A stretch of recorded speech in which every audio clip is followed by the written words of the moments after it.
Hills. Please be advised that this and all meetings of the board are open to the public and media consistent with the Open Public Meetings Act, and that advance notice required therein has been provided. This is a meeting of the Board of Education of Somerset Hills at which formal action may be taken. The public will have an opportunity to be heard as shown on the agenda. The New Jersey Open Public Meetings Act was enacted to ensure the right of the public to have advance notice of and to attend the meetings of public bodies at which any business affecting their interest is discussed or acted upon. In accordance with the Open Public Meetings Act, the public notice of this meeting, which included the time, date, location, and to the extent known, the agenda of this meeting was distributed at 3 p.m. on December 18th, 2024, and 3 p.m. on March 24th, 2025 in the following manner. Posted on the bulletin board reserved for announcements in the board office at 25 Alcott Avenue, posted in the mail office of Bedwell, BMS, and VHS, mailed to the Courier News, and posted on the SHSD website, filed with the clerk of the Borough of Bernardsville, Far Hills, Peapack, and Gladstone, and Bedminster Township, and delivered to the 10 duly elected board members. Can we have roll call, please? Mr. Baker? Here. Ms. Ballard? Here. Ms. Clark-Emery? Ms. Cooper? Here. Ms. Gillis? Here. Ms. Gomez? Mrs. Hoppy? Mrs. Santoro? Here. Mrs. Rye? Here. Mrs. Frenda? Here. We have them. Okay, excellent, thank you. And now I'm going to introduce Patty Reese, who is our, not new, you've been with us all year, but a JSBA representative. If things were shuffled around and Gwen is in a new position, and we're very happy to have you to conduct our annual ethics training. For your annual ethics training, yes. Thank you for having me. And relatively new to Somerset County, because Gwen, who handled Somerset County before, is still with the association. She is now the senior director of content. So when she moved up, I got to come into Somerset County, which I love because I actually live in Somerset County, and I served on my board in Somerset County for 12 years in Branchburg. Well, now it's loud. And so I am familiar with a lot of what goes on in Somerset County for many years, and so I'm happy to be here. And I understand we have about an hour to go through our annual ethics training. I apologize up front, it is kind of legalese, but for your benefit, we update the ethics training every year so that it reflects the most recent cases from the prior year. The cases are coming before the School Ethics Commission all the time, and if you want more information for more recent ones, read school board notes whenever they come out with a decision. Our lawyers gives you kind of a background and briefing on that. So I know you have a copy of the presentation, and for the members of the public is there.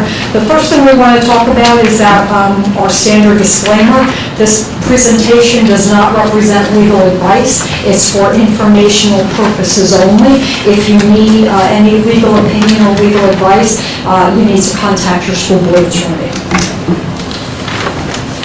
So the School Ethics Act was enacted in 1991, and you see in this first slide the wording of it, which is, it is essential that the conduct of members of local boards of education and local administrators hold the respect and confidence of the people. These board members and administrators must avoid conduct which is in violation of their public trust or which creates a justifiable impression among the public that the trust has been violated. So it really is pretty specific, and it came about in 1991. And the intent of it was to make sure that board members conduct themselves ethically and that they maintain the public trust and confidence that they will be making decisions in the best interests of their students, done in an ethical way. And really that's why you're all here. You're here to help your students and advance student achievement. And so this code of ethics helps you identify what your roles may be and what lanes you should stay in and shouldn't go into.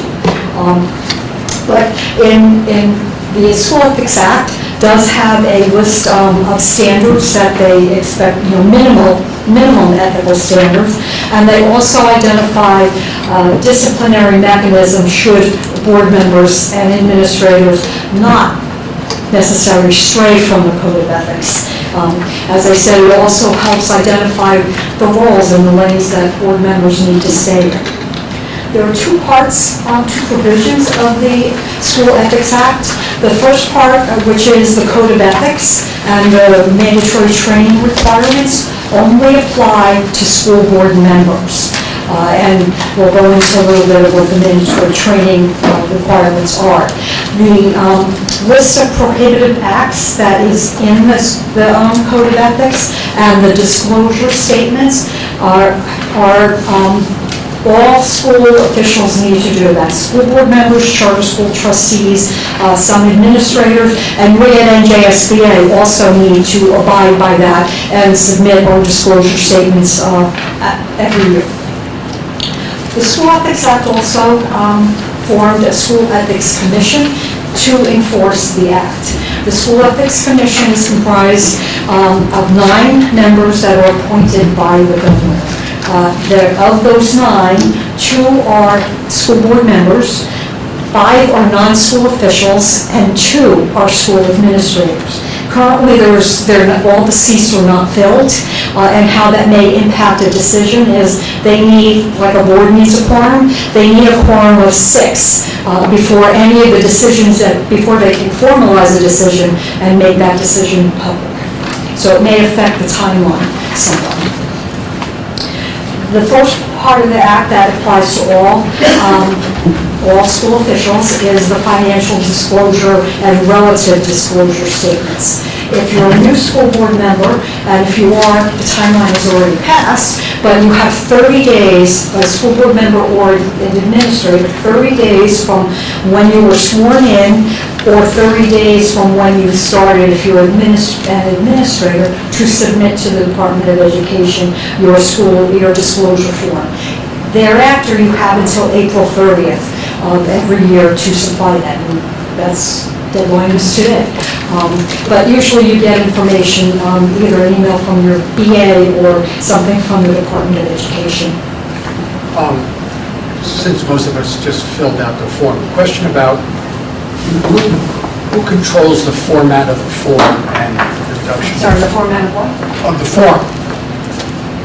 I mean, is it the state of New Jersey? The Department of Education. Department of Education. Okay. So if I want to make a suggestion, I should send it to them, Yes. right? To the Department of Education. Not you. No, you can make it to me, but I have no authority, no way to do anything with I it. mean, it's just that, to me, the most obvious thing that could make it better Yeah. would be have it self-populate each year. And I have to say, when I first started doing this years ago, because I've been at the association for almost 10 years, but even when we started doing this, at one point it was self-populating. I don't know why that changed.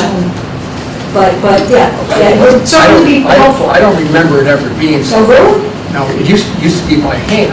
Yes, I do remember that, back in the I mean, day. it's just a When I was thought, if first you want to on. pass it on to some people you know, it would be wonderful. Some of the forms for the elections, Right. through the Elections Bureau, like we have our PIN and whatever, and that self-populates once you enter your... And you know that the representative in Somerset County for the Department of Education is your executive county superintendent. So that might be another avenue that you can go. And I know that Mr. Jinks is very active in Somerset County. I meet with him next week, I can pass it on. So if we are reelected, we still are working on the April 30th. Yes.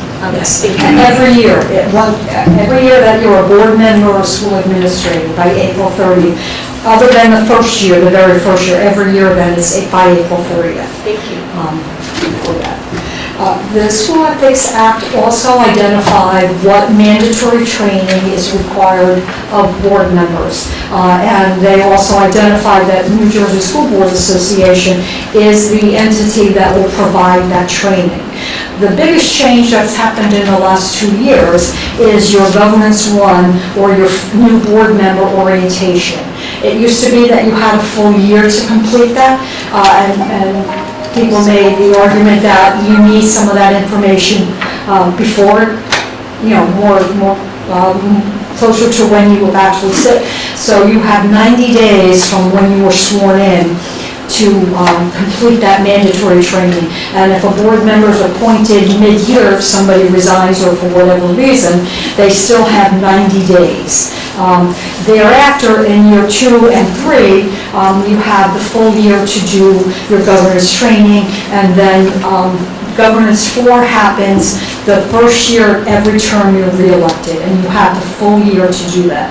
And if you use New Jersey school boards, we provide training in multiple fashions. In person, we have live, or we have like a hybrid where it's in person and virtual, and then we have a self-paced online course that you have to take part in. One of the avenues that the School Ethics Commission can rule on is issuing advisory opinions. An advisory opinion is something that a board member, in anticipation of an action they're taking, if they're concerned that it may be violate the code of ethics in any manner, a board member can ask the School Ethics Commission for an advisory opinion. And again, you have to ask for that before you take the action. And for your reference, that information, if there are 6 members of the School Ethics Commission present, they can make those advisory opinions public. If they do, they scrub it of all personal information, such as the board member's name, the district, anything that can identify down to the board member. But if you're seeking an advisory opinion, they strongly recommend you read through the past advisory opinions to see if your issue has been addressed in that manner. And as I said, an advisory opinion you need to ask for it ahead of time. Don't be misled by the word advisory, the phrase advisory opinion. If you ask for the advisory opinion, they expect that you will abide by their advisory opinion. If you don't, then if somebody files an ethics complaint, your discipline will likely be harsher than it would have otherwise. And we like to say, when you look in the picture of a police officer, that if a police officer tells you something's illegal and there will be some, whether it's a ticket or you will be arrested, and you go ahead and do that activity and you're arrested, you really shouldn't be surprised that you asked for their opinion and they gave it, and then you ignored it. So an advisory opinion is not really an opinion as you go through. Now, there's a bunch of advisory opinions and cases. I'm not going to go through every one in the effort of time. I'll point out a few that might be interesting, and I encourage you to read them in your own time. If you want to, Dr. Burchell, if you want to send out the PowerPoint tomorrow, they're all linked. So if you click on it, you will be able to bring you right to the case. So there is that opportunity for that.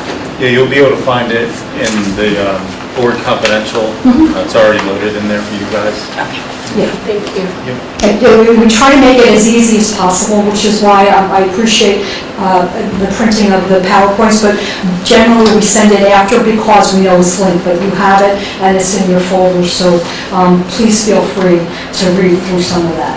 But in going through these, on the first part is what the board member asked for, the question they asked, and on the second column is what their, summary of what the School Ethics Commission decided. I just want to point out the one that's on the bottom, A0724, and what the numbers mean actually. A means it's an advisory opinion. Some of the older ones are AO. 7 is that it was the 7 opinion asked for in 2024. So that's really how those come about. But that one talks about a board member co-owns a business in town, and they do fundraising at the request of the PTO and different clubs throughout the district. And they ask, could they then participate in the conversation or the discussion about that? And would just the very nature of having those fundraisers be a violation of the Code of Ethics.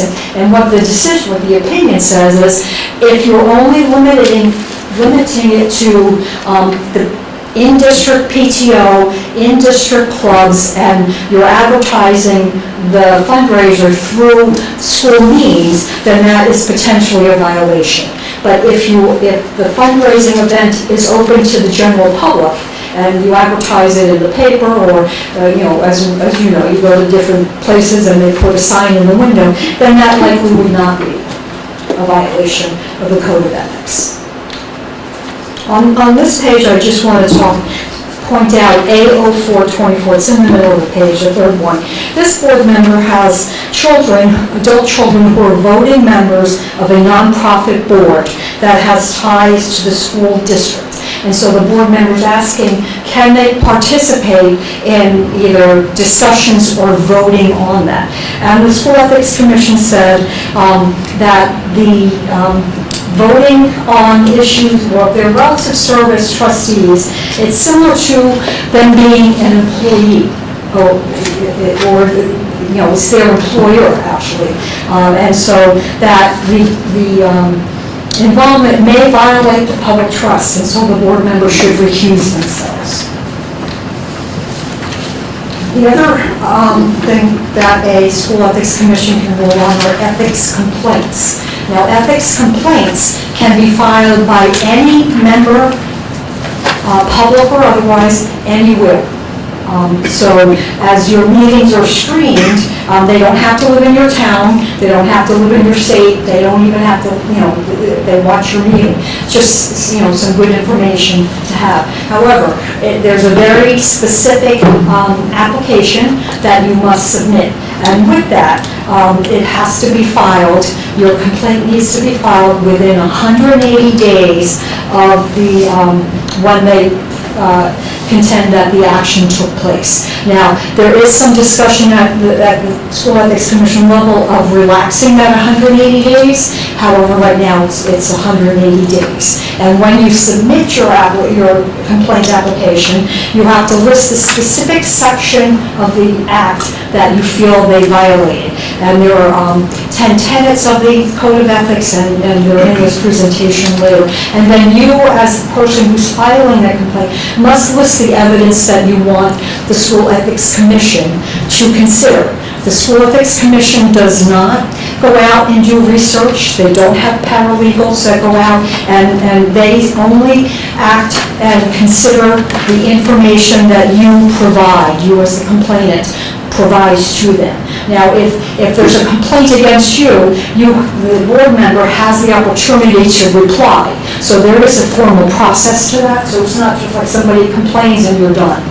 That's not how it works. But the person who's complaining must provide evidence that they want the School Ethics Commission to consider. And one of the ways one of the methods they use in determining whether an ethics violation has occurred is something called the reasonable person standard. So if a reasonable person would think that the board member violated the Code of Ethics or violated public trust, then they will rule that it is a Code of Ethics violation. Sometimes it's hard, like, the reasonable person standard is sometimes hard. But essentially, if it looks like a violation, it is a violation. That's how they generally rule. I just want to say I like the reasonable person portion in I'm big sorry. red. I like the reasonable person portion in big red. Yeah, in big, Yes.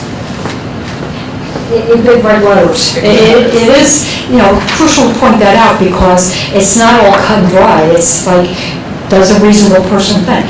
Like if it looks like a duck, it walks like a duck, then it is, that kind of standard. The School Ethics Act also lists penalties or disciplinary actions that they can recommend. The first level is a reprimand, which is just simply a rebuke by the Commissioner of Education that a violation has occurred. The next level is a censure, which is a rebuke followed up with a resolution in your local board meeting that such and such person, according to the School Ethics Commission, has violated the Code of Ethics. The next level is a suspension, and they can recommend for any period of time. And the important thing to know that if they recommend and it's upheld, to have a suspension, as a board member, you are suspended completely from the board. You don't sit at the board table, you can't go to executive session, you can't have access to any information that the general public doesn't already have. You can't, so essentially you're just, for that time, you're not a board member.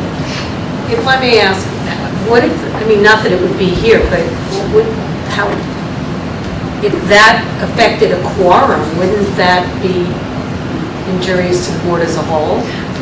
They don't necessarily Worry look about at if it affects the quorum.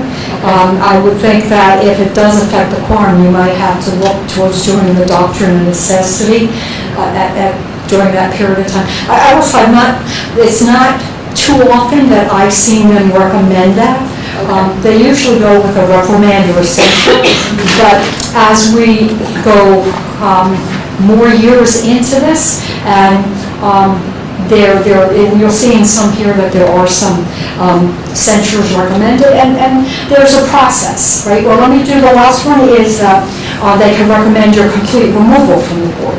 But the process is, it goes to the School Ethics Commission, and there's, the process, the complainant submits their information, the board member has the opportunity to respond, there's discussion back and forth, and you can have legal counsel, you just can't have the school board attorney do it, because, that would be a violation as well, because the school board attorney represents the whole board, not the individual members.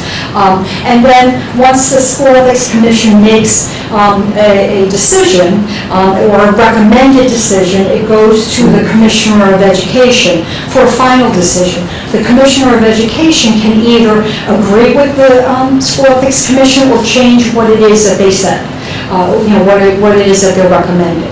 And then, at that point, it becomes a final decision, but there is also an appeals process through the court system.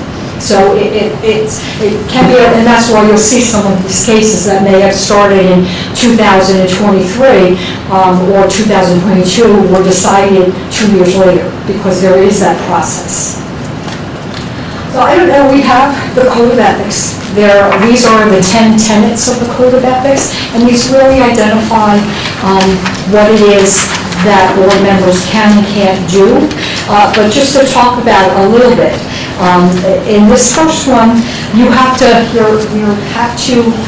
abide by and uphold and enforce all the laws of the state of New Jersey, anything from the Department of Education, any decisions that come out of them. Underneath each code, you'll see the standards. What's listed as a standard is the kinds of evidence that a person who's filing a complaint must submit to the School Ethics Commission. They give you recommendations on what it is that you should apply.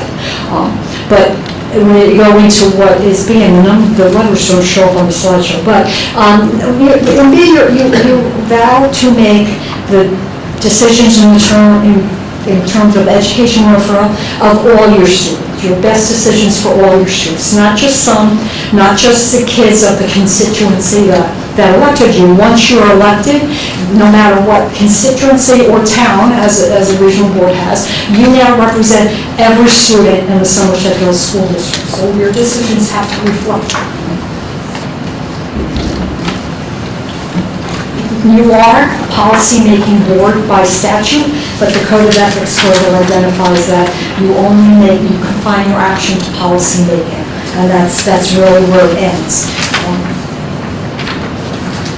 And D even goes further. You don't administer the schools. You make sure that they're well-run.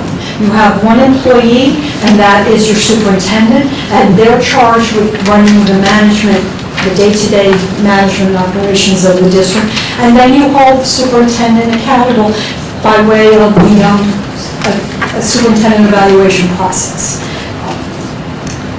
So, you know, you don't manage the schools, they manage the schools. You set the policy that helps them manage the schools.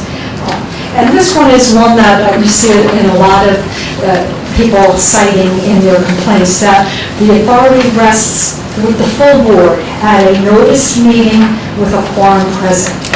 If you're not at a notice meeting with a quorum present, you don't have any more authority than any member of the general public. So you can't go in and talk to staff directly, and you just have to, I mean, this trips up a lot of people. You can't take any private action because it could compromise the ability of the board to do what it is that they need to do. In F, you're not surrendering your independent judgment to special interests or partisan groups. Essentially, you can't use your board position to secure benefits for you or your family. That would be definitely seen as a violation. And you can't let special interest groups or special constituencies influence your decisions.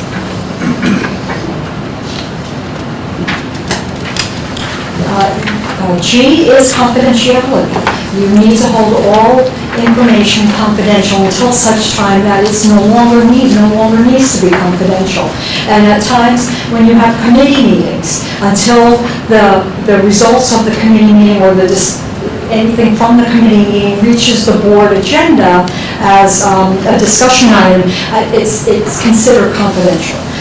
Simply because you could undermine the ability of the board to make a decision if the information gets out there and people start weighing in beforehand. And in H, you are appointing the best qualified people at the recommendation of the superintendent. You can't make any recommendation. You can make a recommendation, but you can only act on a recommendation of the superintendent. If they're not recommending a staff member or a hire for any reason, you can't overrule that. You can only vote yes or no on the recommendation that they make. Doing so would undermine the authority of the superintendent. And this one talks about supporting and protecting school personnel in the proper performance of their duties. Really what this means is if people come up to you in the grocery store on the sidelines of a game and they start complaining about a teacher or a staff member for whatever reason, you can't participate in that discussion. Just walk away, because you're charged with protecting and supporting and protecting your personnel. As long as they're doing the job that they're supposed to do, the job description. If they're just simply not happy with the coach because the team is losing or they're not playing their child, that's not really, you can't enter into that discussion. And this we call the chain of command, and you need to refer any and all complaints to your superintendent, and with the recognition that if you get involved along the way, there's a potential that issue could come before the board. If there's a failure of an administrative solution, or the person simply doesn't like the administrative solution. So when it comes to the board, if it comes to the board, and many don't, you just need to have an open mind and not be in the weeds all along.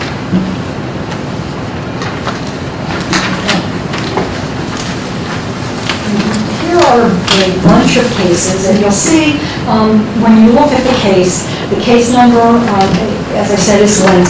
Underneath it's also linked, is the statute, the code of ethics, and the recommended. If it says censure, that means that's the final decision.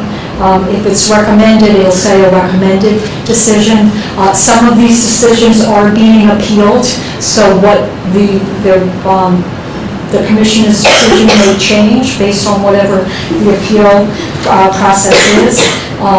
But I just want to draw your attention to is the second one on this page, where a board member's family, child was involved, had an HIV complaint, and they became involved in an effort to overturn or reverse the decision. They called the superintendent, they called the board attorney, and individual board members to plead their side of the case, or for their children.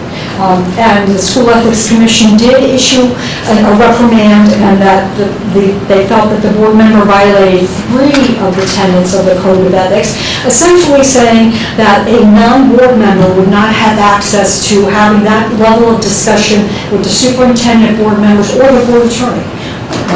So that was, they recommended this reprimand.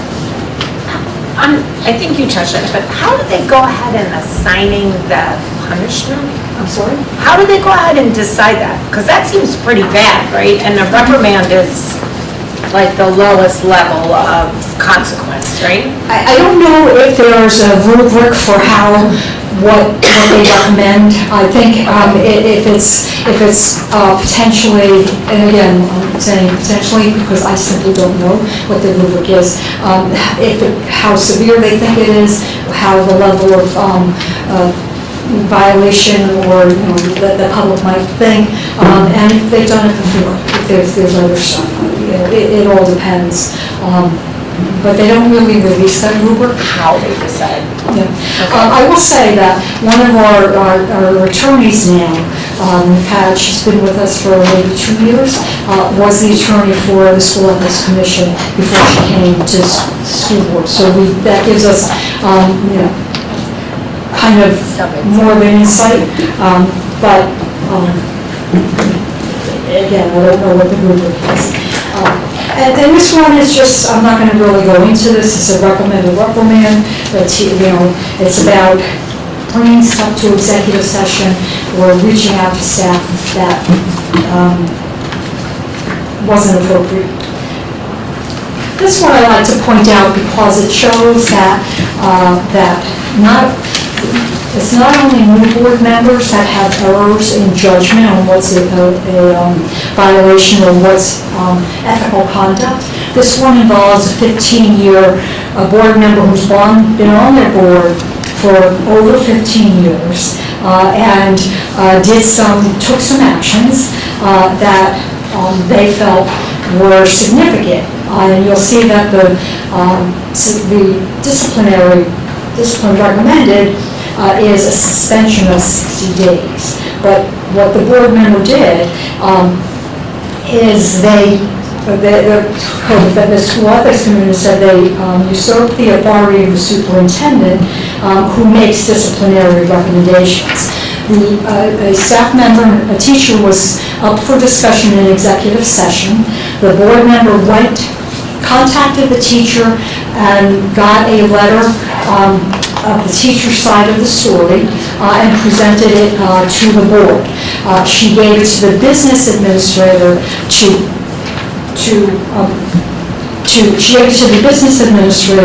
distribute to the board, but told them not to distribute it to the superintendent. And then in the executive session, advocated on behalf of the staff member. Now, what's really key to note is that the School Ethics Commission felt that this board member violated 6 of the 10 tenets of the School Ethics Commission and likely got a 60-day suspension because this person was on the board for over 15 years. I believe this case is out of Middlesex County, and it's not North Brunswick. And I also believe that since this case was adjudicated, the board member is no longer on the board. So, so what happens if you're no longer on the board and you get a reprimand or whatever the discipline is? If you choose to go back on the board, they can come back and say that well, there is this and this is what's going to happen. But when you pull the cases up, there's all the detail, especially in the Code of Ethics cases, the complaints. And this one, well, as I said, this one really is interesting as well. It's a board member made a video recording endorsing 3 candidates while identifying they were a board member and wearing a board ID in the video, and, talking about that if you elect these people, we'll have a majority and we will make things happen. And you can't do that. You can't, you're using your board position for your gain and the gain of your side. And so it is interesting. And again, these are seasoned board members. So not only are new board members have little errors and don't understand the code of ethics, seasoned board members do as well. There's 2 ways you can not vote on a resolution, right? You have a recusal or an abstention. A recusal really is, you use a recusal if you have a legal conflict to being able to vote. An abstention is, if you don't feel like you have enough information, or for whatever personal reasons you don't want to vote. How it affects the voting, how the voting is tallied. Right? If you're doing a recusal and you have a 9-member board, 5 vote yes, 3 vote no, 1 recuses, how that will come out in the minutes is 5-3. If somebody abstains, it will come out 5-3-1. And that really is to show the public that person felt that that person felt, or the board attorney felt, that they had a legal conflict. If you're not sure if you have a legal conflict, reach out to your board attorney. That's really the best way to do that, to help you make that decision. Earlier I talked about that the School Ethics Act lists prohibited actions of board members and school officials. And really, if you have any of these that are listed here, you need to recuse yourself from the discussion. And so when the difference between, or another difference between recusal and discussion, recusal is you don't even take part in the conversation, the discussion. Some board members step away from the dais if they feel that's important, but you don't take part in the discussion, you don't take part in the vote whatsoever. If you're abstaining, you can take part in the discussion. That's the final difference. But if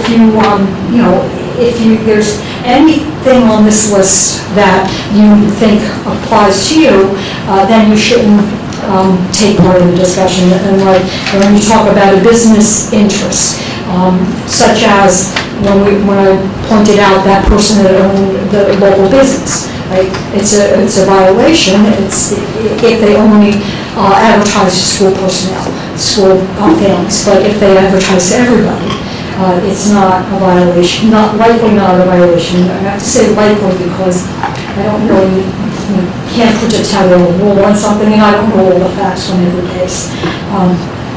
But if it's not, like, if your child's class is going on a trip and the field trip is coming up for a board vote, as long as it's not only your child running on that trip, it's the class or the grade, you can vote on that.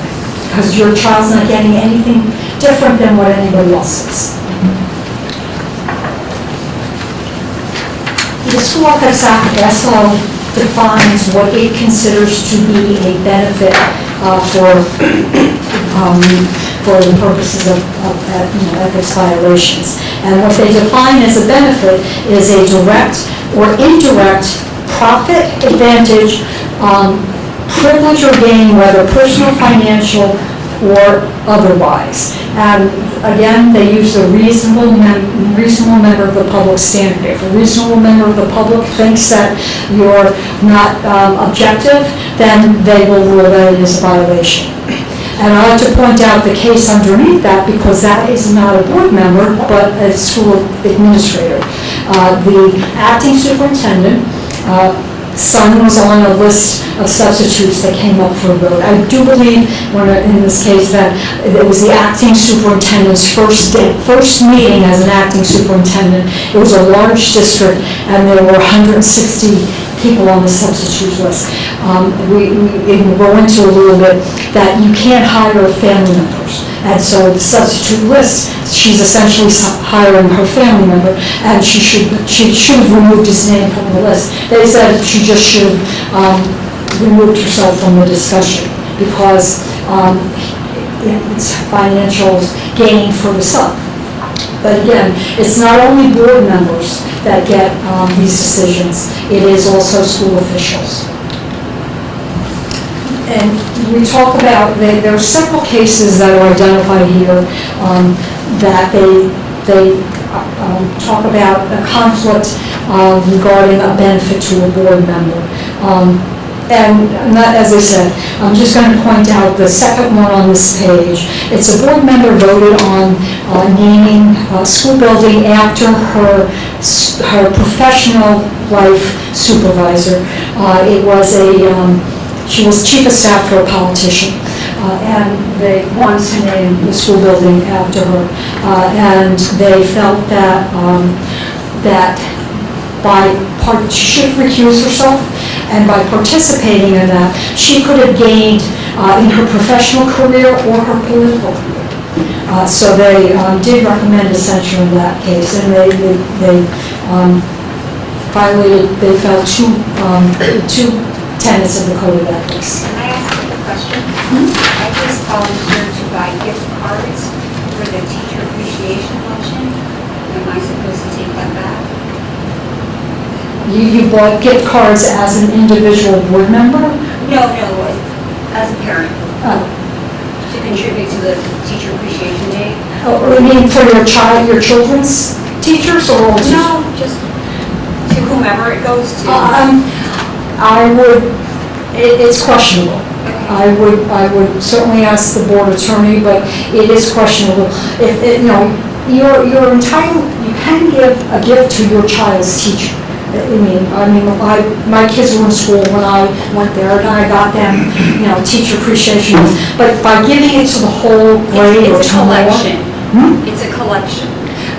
So you're not the I'm not the one heading it. and you're not the one collecting the money? No. They were just asking for donations of gift cards. Okay. So I volunteered for 3. So she gave money that went to a large fundraiser. Nobody would know it came Right. from you. But My name is on it.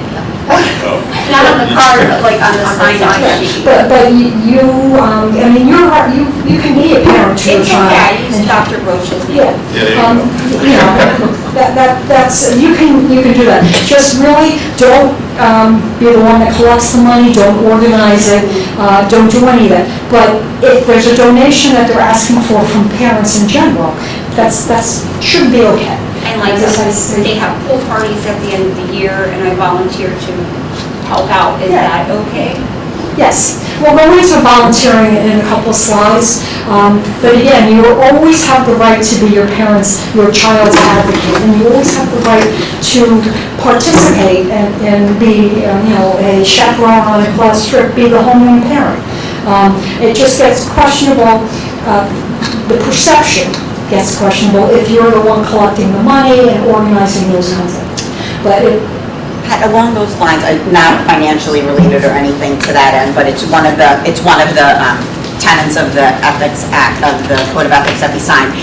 I just wanted to go back to, the superintendent being our only employee, and that, so unless, we should not be engaging in matters related to the schools at all with staff, like with other administrators, teachers, unless it pertains directly to our child, if we have a child in school. Other than that, even if you know the teacher, you know the administrator, everything goes through the superintendent. If you have something of concern or, you know something that like you do not go to that building principal, you bring that matter to the superintendent. I mean, if it's a matter of general concern, if it's a matter of a concern with your child, yes, you can follow the chain of command, whether that's to the teacher and then the principal and then on up that.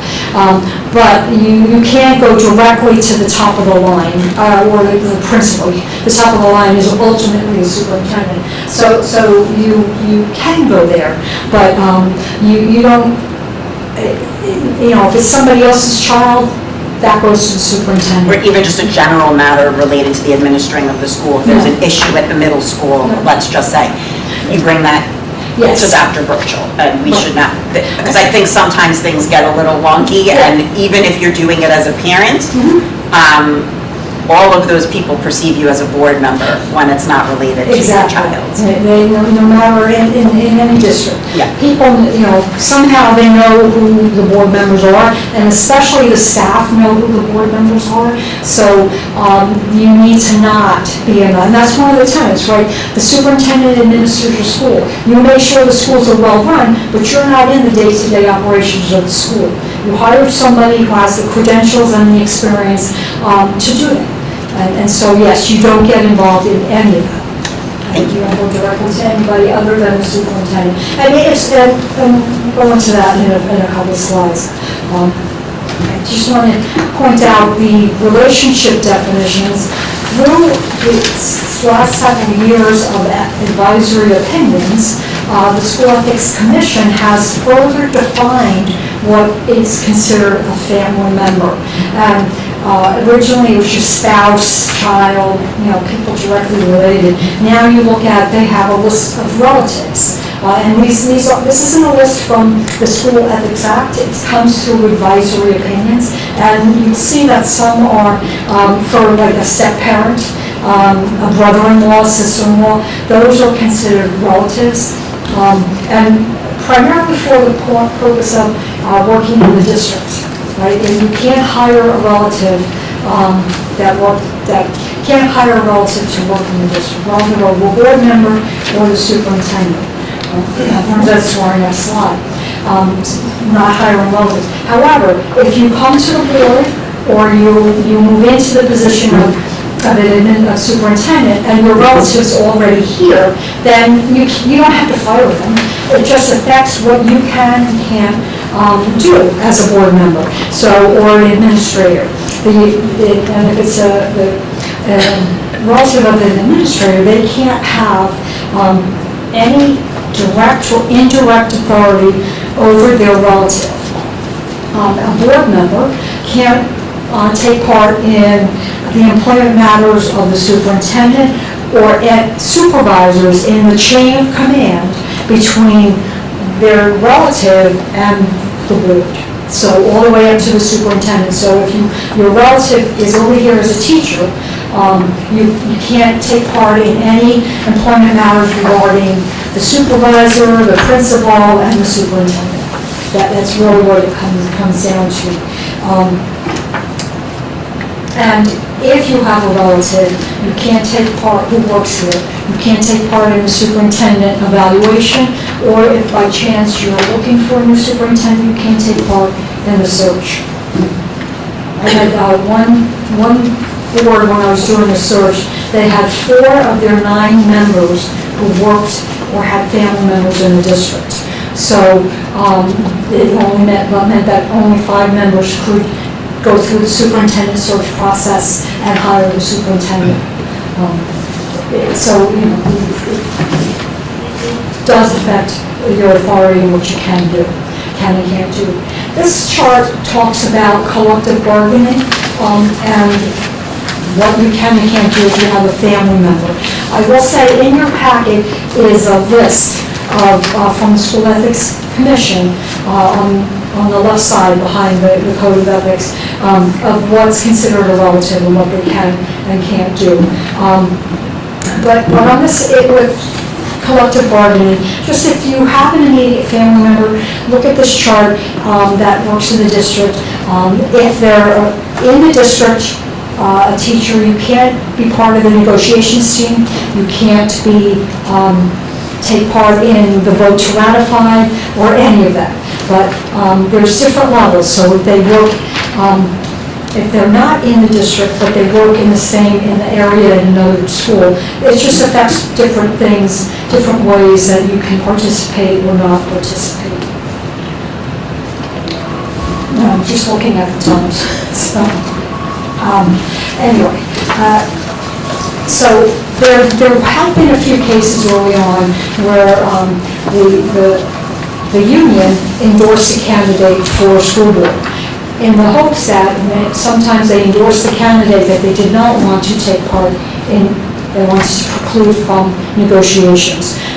Yes, so it has happened. But what the School Ethics Commission has said is that the endorsement per se, I love that they say per se, doesn't preclude you from being part of the negotiations unless they give you money, a contribution to your campaign with the intent of you're going to vote whatever way they want you to vote.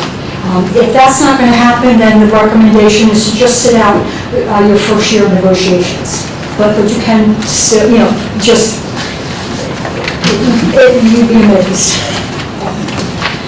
The other thing that impacts your ability, if you have a family member that works in the district, is committee assignments. And these two cases come out of Ocean County. But in the first case, you have a board member whose child is an instructional, a board president whose child is an instructional assistant in the district. So generally, the board president assigns committees and assigns the chair. So what they determined, they ruled, is that if your child works in the district, the board president cannot choose the chair or any committee members or be on the committee of any committee that remotely touches or directly relates to their family member. And so that really kind of hamstrings the board president on what they can and can't do. And these cases are just a few, but they come out of Ocean County. This is, in recent years, how specific cases have become. The other thing that happens is board members have used that, well, I reached out to an attorney and they said I could do this or that this wasn't a violation. So they now have a process for if you're going to use an advice of counsel defense. And if you're going to do that, then these four things must happen. You have to get the advice before you took the action, and that the person you ask the advice from is authorized or charged with being able to give you that. I use the example of go to somebody, a lawyer who's familiar, somebody who's familiar with education law. Don't go to the land use attorney that has absolutely no concept of what education law is. So they have to be authorized and to be able to give you that advice. You have to have disclosed everything that's important to the case, to the decision beforehand, and that whatever advice they gave you, you complied with. Now, you can use if all of these apply, and you successfully use the advice of counsel defense, it doesn't mean that you won't be charged or won't be found in violation of the Code of Ethics. It's just that the penalty, there likely won't be a penalty, but there will be on record that you did violate. And the next slide talks about volunteering in schools. As I said, board members volunteer. But before you came here, you probably, especially have children in the school, very active in the school. So you can still do that. Just be mindful of the level of involvement, meaning how many times a week you're in the district. You really shouldn't be in the school every day or several days a week. You should exercise absolutely no authority over staff, students, or parents regarding that activity. And you shouldn't, as we talked before, you shouldn't handle the money. If you're part of the booster club for the football team, it doesn't mean you can't work in the snack shack or be at the gate to get people in. Just don't collect the money, because you manage the money of the district. So it creates a perception there. And these cases just talk about that. Again, just be mindful of not to exercise authority over any students or staff, and don't collect the money. And be mindful of how frequently in your building. If you're there several days a week, it could imply that you're actually in there getting involved in the day-to-day operations of the district, and that's not something that you should do. Okay. then ultimately, don't discuss any board business while you're volunteering. So we'll go into the next big thing, and this is where we'll start. The next big thing is social media. And again, this is where the reasonable person standard really shows up. That's, as Mrs. Brenda said, that people know you're on the board, and if you make a social media posting, they know you're on the board, and so they give you, as an elected official, they give you additional authority, whether you have that or not. So you really have to be mindful of what it is that you're posting on social media. It's highly recommended that you use a disclaimer, and the School Ethics Commission, if there is a complaint, looks at not only just the posting itself, but they look at the content, the substance, and the context of the social media posting. And again, if a reasonable person would think that you're exercising your authority and you're giving undue influence that may undermine, makes comment that may undermine the authority of the board, you will be found in violation. There is a disclaimer that they recommend, which is on this slide, and that they already give it to you. It's helpful to use on any social media postings, but just if there's anything that you do, even standing up and speaking, you always identify that you're speaking as a private citizen. Your viewpoints don't represent the board or the district whatsoever, and you'll likely not be found in violation. But I will say, use of that disclaimer is not a get-out-of-jail-free card. You can still be found in violation if they determine that a reasonable member of the public felt that you were speaking as a board member on behalf of the board. Just some guidance on social media. You really, once you're a board member, don't have a social media account that identifies you as a board member. You live in town, you can still have your social media, you can still do all that stuff. Be mindful of what you post. If you want to post, let the district post on their official sites any data or information that's district related. Don't post anything along those lines. If you like or share something from your personal account, you likely won't be found in violation. The last advice that we have is don't be the administrator of a social media page or private page, especially its potential if several board members are on that, and you enter, people are asking questions, and we're just simply answering the questions, but it could be seen as circumventing the Open Public Meetings Act if you have a quorum of board members. May not be in the discussion, but they're part of that page. So it really is just wiser, do not administer, be the administrator of any social media posting, because you also get to choose what comments stay and don't. And you just don't want to put that out there. You want to make sure that there's no misconception or misperception of the public that you're acting or speaking as a board member.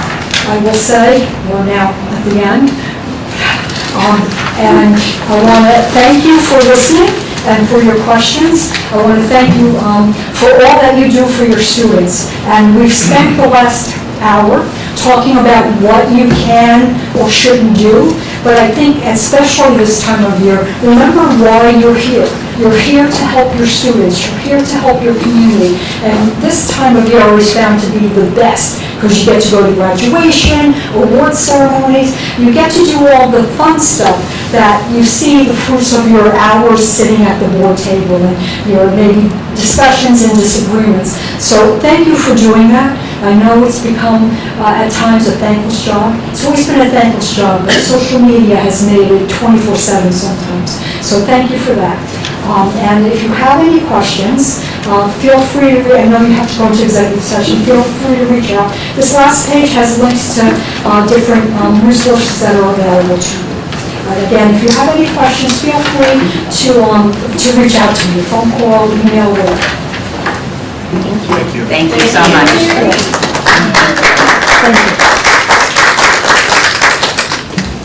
Okay, and if anyone, I believe Patty's information is in here, but if not, if anyone needs it, Brian, then I don't have it. Okay, we are going to go into executive session now. The Open Public Meetings Act authorizes a public body to exclude the public from that portion of a meeting at which specified topics are to be discussed under the circumstances where the public consideration of such topics will clearly endanger the public, or where the personal, privacy, or guaranteed rights of individuals whose activities or affairs are to be discussed would be clearly in danger of unwarranted invasions, and the matters about to be presented for discussion clearly meet the circumstances test of such act. The Board of Education of Somerset Hills now adjourns its public session to reconvene an executive session for the purpose of discussing the following: personnel, student matters, contracts, negotiations, and potential litigation. The discussion in executive session to be disclosed when the board's consideration of the subject matter has been closed, or that such matter does not adversely affect the rights of prospective, current, or past public officers or personnel of the board, unless such individuals have in writing requested the disclosure of such discussion in public meeting, and provided such public disclosure will no longer clearly endanger the public interest. Can I ask for a motion to go into executive session, please? Ms. Ballard and Ms. Cooper. Thank you. Pledge of allegiance. I pledge allegiance to the flag of the United States of America and to the republic for which it stands, one nation, under God, indivisible, with liberty and justice for all. Okay, and then we are going to go into the report of the superintendent with Dr. Rochel. Thank you, Mrs. Fremda. We're going to start, as we typically do, with our student reports. And we have representatives from the middle school softball and baseball team. Jane Friesen and Owen Wolf are going to kick us off here. They're the ones that are dressed as baseball and softball players. Come on up.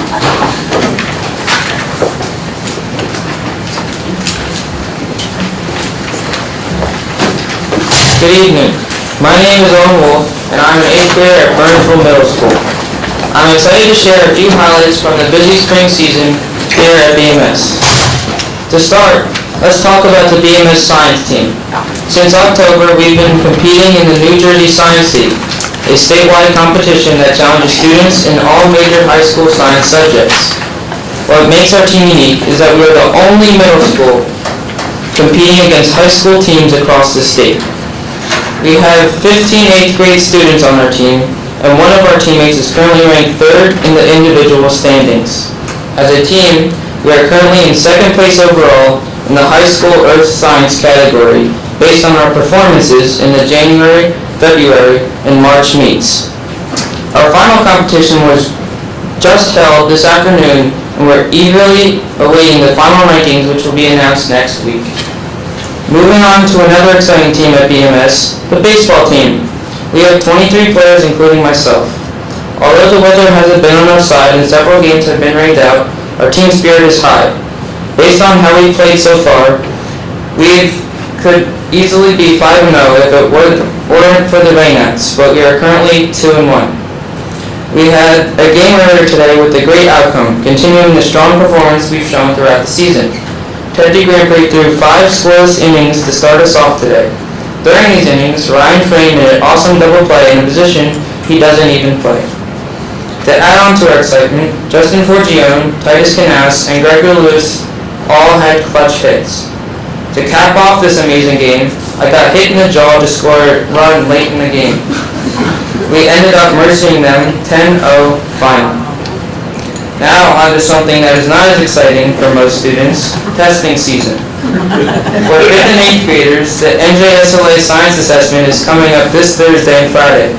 Some of us like to call it the NJ Slaw, maybe even make it sound a little less intimidating. Fortunately, the science team should feel confident for this one. After that, testing continues for all grades. Algebra 1 and Geometry are scheduled for Tuesday, May 13th, and Wednesday, May 14th. Then on Thursday and Friday of that same week, it is time for the ELA assessments.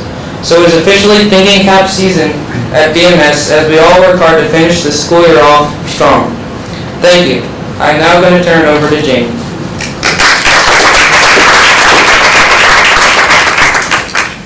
Hi, my name is Jane Bison and I'm the 8th grader at BMS. I'm here today not just as a student, but as a proud member of our middle school softball team. I wanted to take a few minutes to share what this program has meant for me and to many others, like my teammates Abby Renz, Ainsley Joyce, Bree Morrison, Genevieve DeGrompre, Jana Noich, Caitlin Zukowski, Presley Monyo, Darcy Canberg, Sienna Hill, Sierra Moran, and Sunny Foster. Softball is more than just a sport to me. It's where I've learned how to be a leader, how to work with others, how to believe in myself even when things get hard. Being on this team has taught me responsibility, how to manage my time between school and practice, and how to keep going when I make a mistake. These are lessons I know I'll use for the rest of my life. Our coaches, Coach Mack and Coach T, care about us as people, not just players. We cheer each other on, we support each other when we're down, and we celebrate every little victory together. I'm proud to wear my jersey, and I hope younger students get the same chance I had. I also wanted to take a moment to talk about something else really exciting for students this spring, our upcoming field trips. These trips are a big part of our school experience and give us the chance to learn outside of the classroom in fun, memorable ways. On May 21st, 5th graders will have a half-day field trip to the Brick House in Basking Ridge. Then on June 2nd, 5th graders will additionally head out for a full-day field trip to Lake Hopatcong. The 6th graders are going on the Intrepid in New York City, and 7th grade gets to visit the Franklin Institute in Philadelphia. As 8th graders, we'll be heading to New York City for the day, which is one of the most exciting trips to celebrate our last year in middle school. These experiences are so valuable to us, not just because they're fun, but because they help us to grow, learn, and bond with our classmates in new ways. Another really special opportunity for students in chorus, band, and orchestra is coming up as well. The 6th, 7th, and 8th grade music students will be going on a trip where they get to perform. After the performance, we get to spend the day at Dorney Park, which is a super fun reward after all of our hard work. It's an experience that combines music, friendship, and fun, and it really means a lot to those of all of us involved in the music program. Thank you for making these trips possible. They're memories that will carry with us for a long time. Thank you for listening to me and for everything you do for us.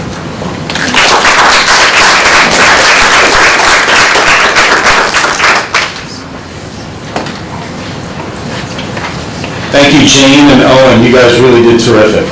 Nicely done. From the high school, we have Nora Jursak. Come on up, Nora.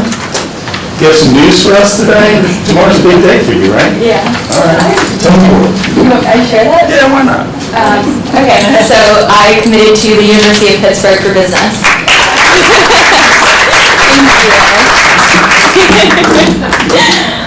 Oh my gosh, that thing moved. Keep going around. Okay, they slide around too much. Good evening, everyone. Hopefully you are all doing well. It's still a little sunny out, which is a nice change. To get started, the senior fashion show was a major success. Everybody was super excited to get dressed up and walk the runway with their friends. You know, a ton of local businesses came together, and it was just a really wonderful thing to see. Money raised went towards project graduation. Earlier this month, a health and wellness fair was hosted by Ms. Cava and Ms. Alves from our guidance department. They also partnered with local and community organizations, including Community in Crisis, Atlantic Health, and the American Heart Association. There were even therapy dogs present, which is probably my favorite part. The health fair acted as an informative and fun brain break for students and staff. Both Pops Night and the choir trip were big hits. The choir had an amazing time in New Orleans. Senior Spirit Week was also this week, and it's been really great seeing all the seniors participate. Monday was pajamas, Tuesday was twin day, so everybody matched with their friends. Today was Hawaiian Luau, and tomorrow is, of course, Decision Day, so everybody will be wearing, you know, shirts showing what they're really doing, whether that's college decisions, military, or otherwise, and staff are also encouraged to participate, showing where they went. And then Friday is future plans, and so people will be dressing how they see themselves in the future. Later this week, we are also looking forward to the 14th annual Intergenerational Prom. It is this Friday and being hosted here at Burns High School in the cafeteria. The theme is Roaring 20s, if anyone was interested, and if it is anything like last year, it will be fabulous. As far as sports go, softball currently stands 2-9, tennis 0-9, boys lacrosse is 4-7, golf is 6-2, girls lacrosse is 7-3, and they are currently 4-0 in their division. Baseball is 5-8, and track finished number 2 in the nation, running the DMR at the Penn Relays over our spring break. Thank you.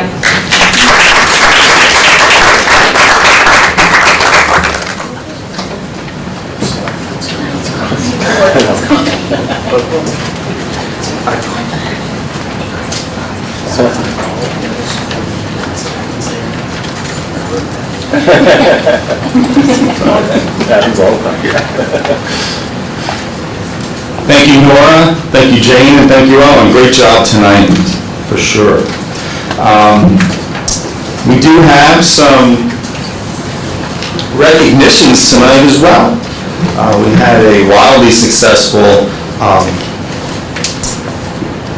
St. Baldrick's event that was in honor of Campbell Grace Hoyt, and we do have some folks here, our staff members and our student leaders who oversaw this outstanding event. So I am going to make some recognitions and call some folks up here. And I'd like to lead with Mrs. Janice O'Brien. She is the advisor for the Campbell's Flutterfly Club. Come on up, Janice.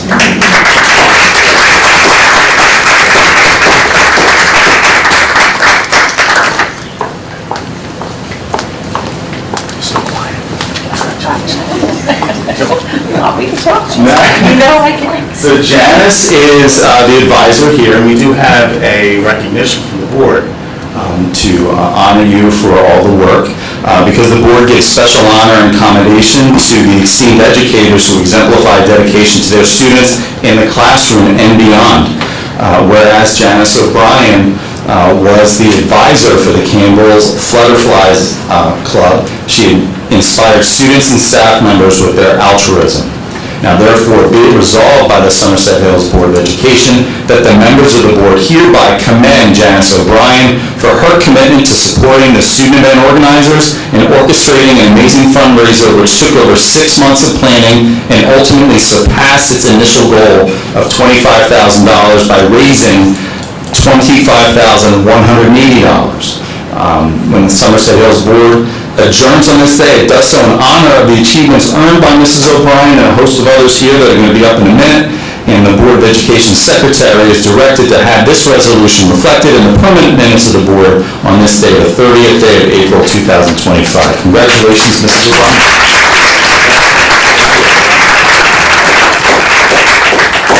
And certainly, there are a lot of folks here that we're going to honor tonight. And we have 2 more adult helpers for Mrs. O'Brien, and we are going to call up Heather Hunkley and Kelly Clark. Come on up, ladies.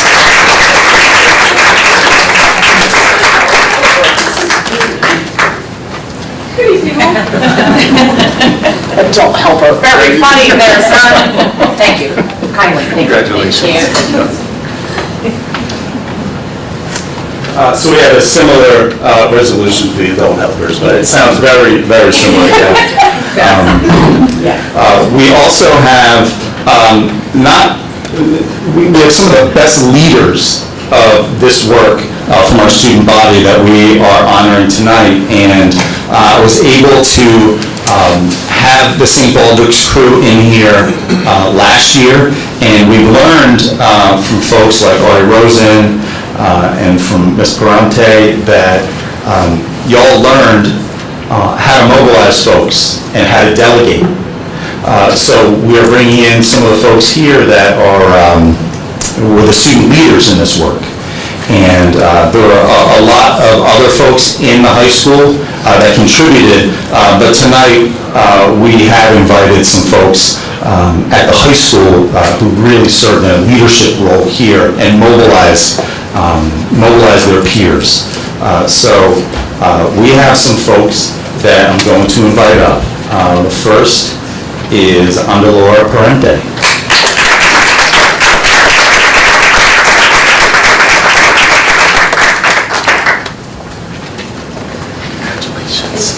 Nicely done.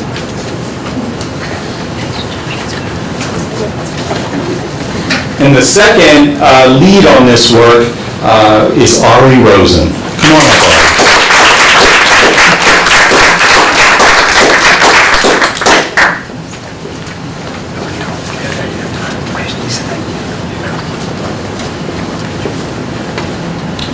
Ms. Bronte and Mr. Rosen had a significant leadership role, but they had a lot of help also, right?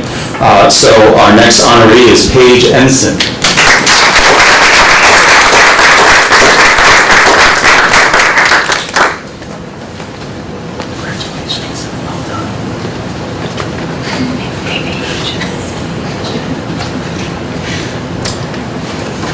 Tomorrow is decision day, and Annabelle Lander is visiting 2 schools today because she wants to make an informed decision, and she's unable to be with us. Next honoree is Bridget McGee.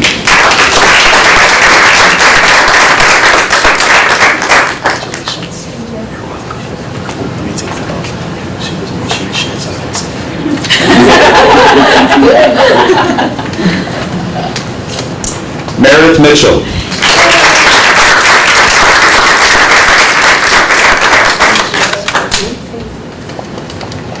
Althea Reynolds.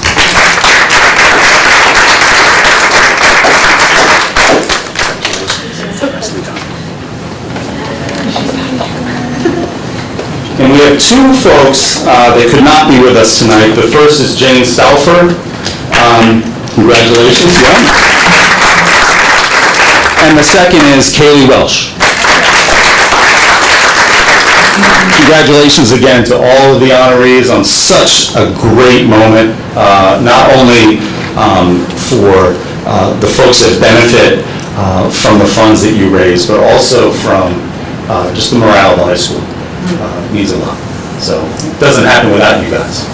Don't say that. So, if I recall though, they have a crew behind them. Elisa is here. All right, they're coming next year. All right, congratulations, guys.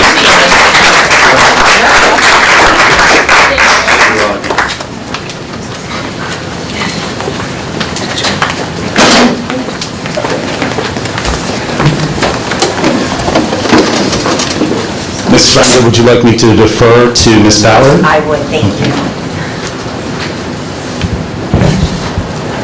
Thank you, Dr. Burchell. So tonight we're recognizing a retiree, whereas Lillian Bartow has been employed from July 2011 through June 2025 as a school bus driver, and whereas she exemplified expertise, commitment, and professionalism in her duties, and now therefore be it resolved that the Somerset Hills School District and Board of Education recognize Lillian Bartow's retirement effective July 1st, 2025, and extend to her congratulations and best wishes for a happy, healthy, and enjoyable retirement.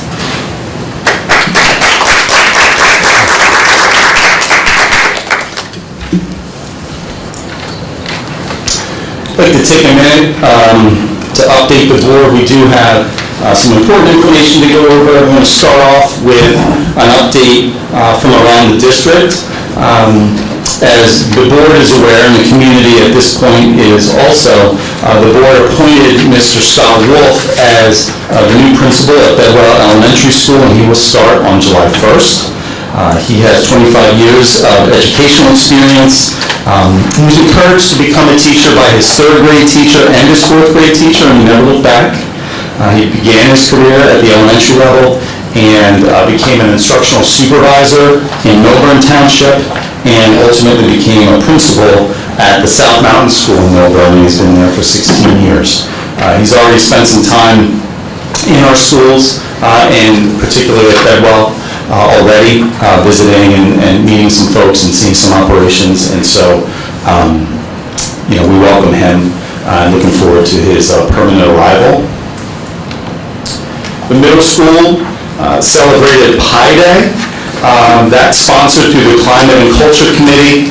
This is their 2nd annual now school spirit event. They kicked off Pi Day in March. And they had a much sweeter and a much funnier take this year, as numerous middle school staff volunteered to be pied in the face for their participation. House points were earned, and there was a pie eating contest for 7th and 8th grade students, which was an added element this year. We had many staff members who followed the lead of Rosemary Rizzuto, Jackie Pasquarelli, and Salome Chafi, who is an art teacher with us. And that's been, that really was great to see all those things come to fruition. And Ainsley Joyce also contributed for painting of the Bulldog, also for community service hours during Pi Day. We had our good friends Titus and Sienna were the winners of the pie eating contest as well, and hopefully that remains one of their life's greatest accomplishments. Certainly. So that was another great day at the middle school. Down at Bedwell, they participated in Read Across America Week. We had Miss McSpirit and Mrs. Davis made excellent characters from a popular book, If You Give a Mouse a Cookie. We had some of our students reading to their stuffed animals in the hallways, and you had students that were reading with their friends in the hallways as well. And Mrs. Coates channeled her inner Laura Ingalls Wilder. So another great day. We have a group of students really in response to a youth summit on anti-Semitism from the middle school, took the next step as a result of that powerful experience. We have 6 students that have begun a podcast, in support of a competition and an initiative called No Hate in the Garden State. The mission there captured or really grabbed the girls' attention, and the task through that competition was to create an actionable plan to spread awareness and knowledge about a given issue, along with proposing concrete ways in which to stop hate. They developed a podcast along with their teacher, Ms. Cox. They've been meeting weekly during their lunch periods with Ms. Cox, and they started learning how to actually conduct a podcast, and they work very closely in order to do that. They now have a channel that they have published to on Spotify. Their first episode featured an interview with the Somerset Hills K-8 mental health counselor, Jackie Pasquarelli, and she talked about the important facets of mental health. She discussed different strategies on how to improve mental health in their own lives. Their second podcast was an interview with Avi Siegel. He's the Director of Teen Initiatives at the Jewish Federation of Greater Metro West New Jersey. He imparted his knowledge on the history of anti-Semitism. This interview sparked an important dialogue highlighting issues that Jewish students face and what can be done to prevent anti-Semitism today. They started a YouTube channel, and they have posted 8 shorts so far. They're on Spotify under We Listen and We Don't Judge podcasts, and they're under YouTube under Listen and Don't Judge. Very powerful. Thank you. Crimson Cafe was held at the high school on April 12th at the Performing Arts Center. That night was used to raise funds to support more than 200 students in the instrumental music programs at the high school, at the middle school, and at Bedminster School. Each year we feature talented musicians at all 3 schools through our jazz ensembles, and it really was a terrific night. The high school named Kaylee Welsh, who's a senior here, as the Everyday Hero for April. Kaylee is an exemplary student. She has consistent kindness towards her peers and supports a welcoming atmosphere where her friends feel valued, where they feel supported. She has a natural inclination to help classmates who are struggling. She offers assistance. She's patient, and she's kind, and she's encouraging. She embodies the outstanding character and authentic leadership worthy of a hero. Our sports teams are up and moving. We have some photos here from the golf team. They are off to a great start. And Mr. Ochab there, who's in one of these photographs, I believe just recently won the Somerset County Championship. So congratulations to the team and to him. The Green Team at the high school just recently conducted an educational field trip to the Raritan Headwaters Fairview Farm Wildlife Preserve. They removed invasive species from an area to make room to plant native species in the future. The Green Team has been leading the way in helping the high school become a river-friendly certified school. To be certified as river-friendly, each school is required to teach lessons on local water quality, water conservation, and wildlife habitat. So far, the Green Team has tested the water quality of the school, done lessons on invasive species, and is planning to put native bluebird houses on campus. The Girl Up Club has a monthly initiative to create hallway displays, and this month they created a display for the Arab American Heritage Month. They also co-hosted a voter registration drive with the League of Women Voters. The League of Women Voters of Greater New Brunswick trained our high school club members on voter registration prior to the event. They were able to register 47 students at the event, and an additional 16 forms were sent home for completion. The Girl Up Club aims to highlight the power of young people to get involved through registering, voting, and encouraging others to vote. And certainly, there's no greater satisfaction than going into the voting booth and exercising that right. Special thank you to our school nurses. School Nurse Day is on May 7th. All of our nurses, as I hope everybody knows, provide excellent care across all of our campuses in the district, and really so much more. They become a fabric of our school district. We have some talented artists up here at the high school. We have student artwork that is displayed from the high school's inaugural Digital Photography 2 Honors and Digital Art 2 that is currently on display at the Burnsville Public Library.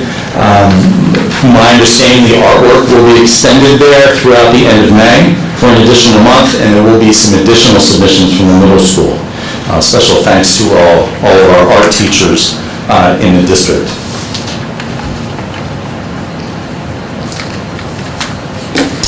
We have some openings for the 25-26 school year. We have a special education teacher at Bedwell, a language arts literacy teacher at the middle school, a biology teacher at the high school, board certified behavior analyst, and a school psychologist and a social worker. 17 weeks in to 2025, and we have district news all over our website for folks to look at and for folks to examine.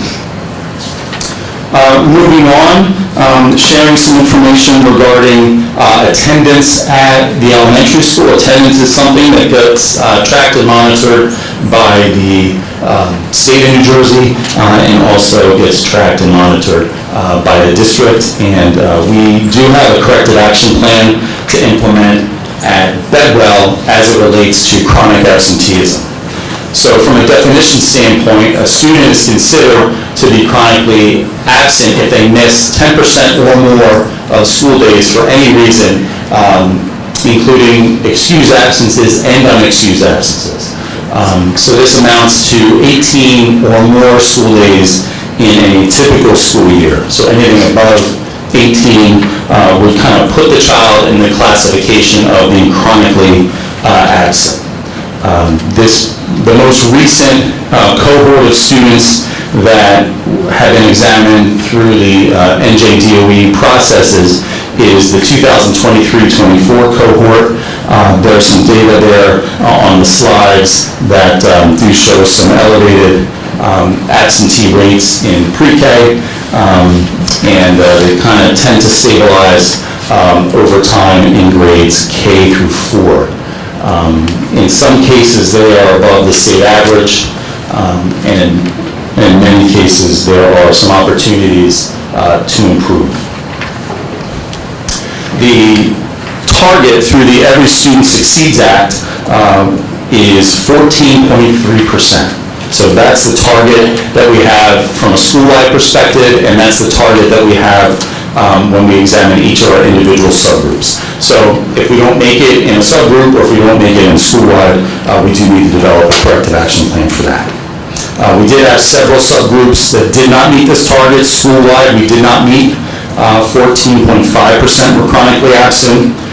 In the Hispanic subgroup, 15.7% of students were chronically absent.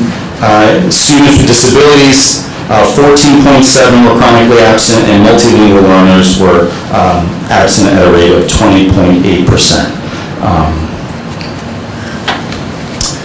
The 3-year look back at chronic absenteeism at Bedwell reflects a national trend in school absenteeism.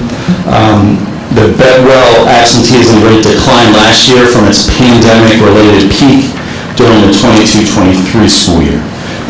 In 21-22, there was a 16.1% chronic absenteeism rate. It grew to 19.9% in 22-23 and decreased to 14.5%, which is just above the target for 23-24.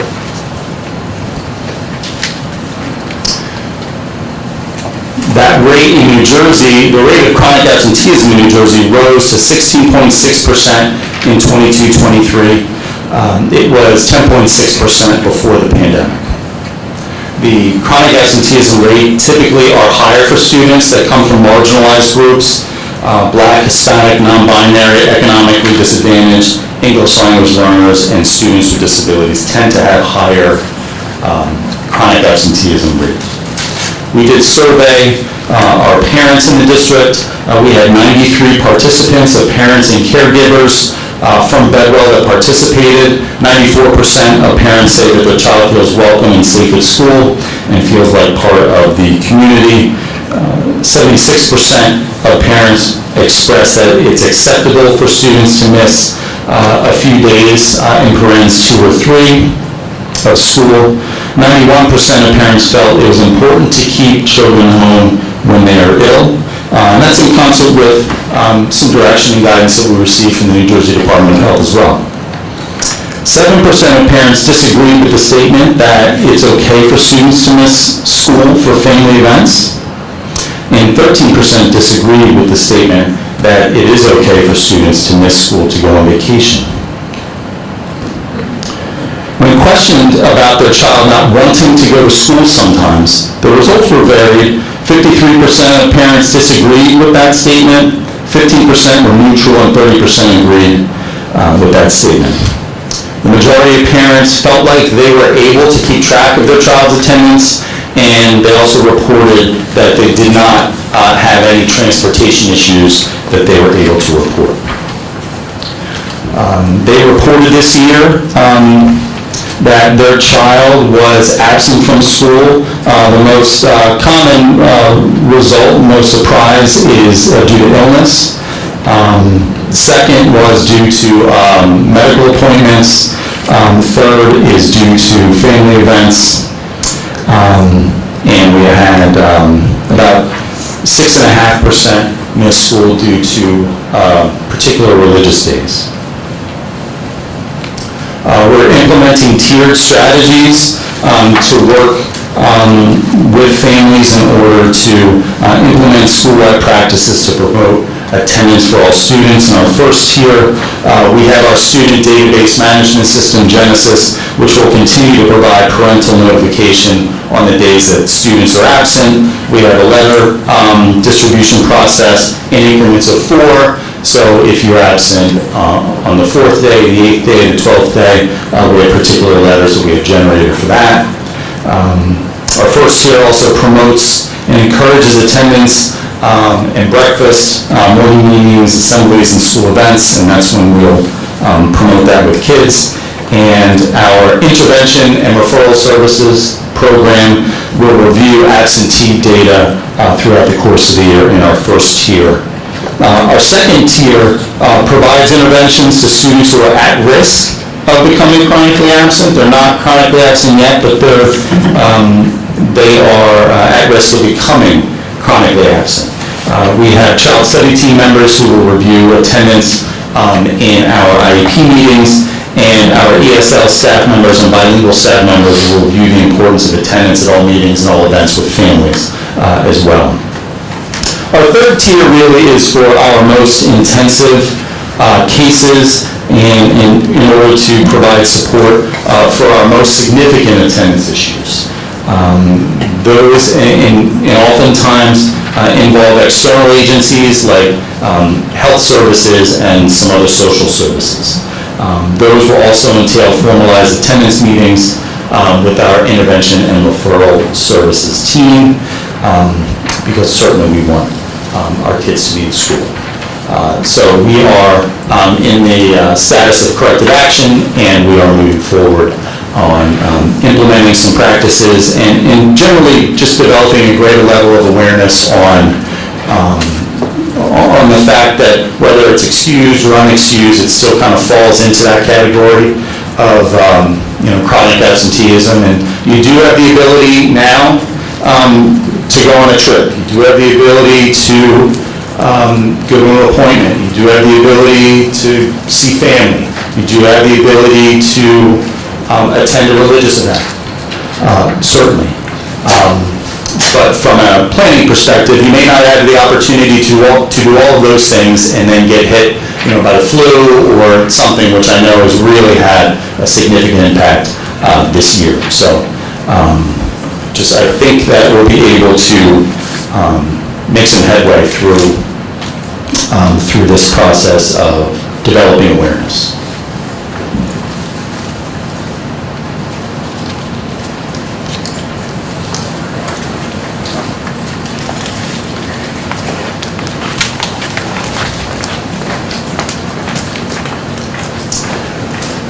Tonight, later on in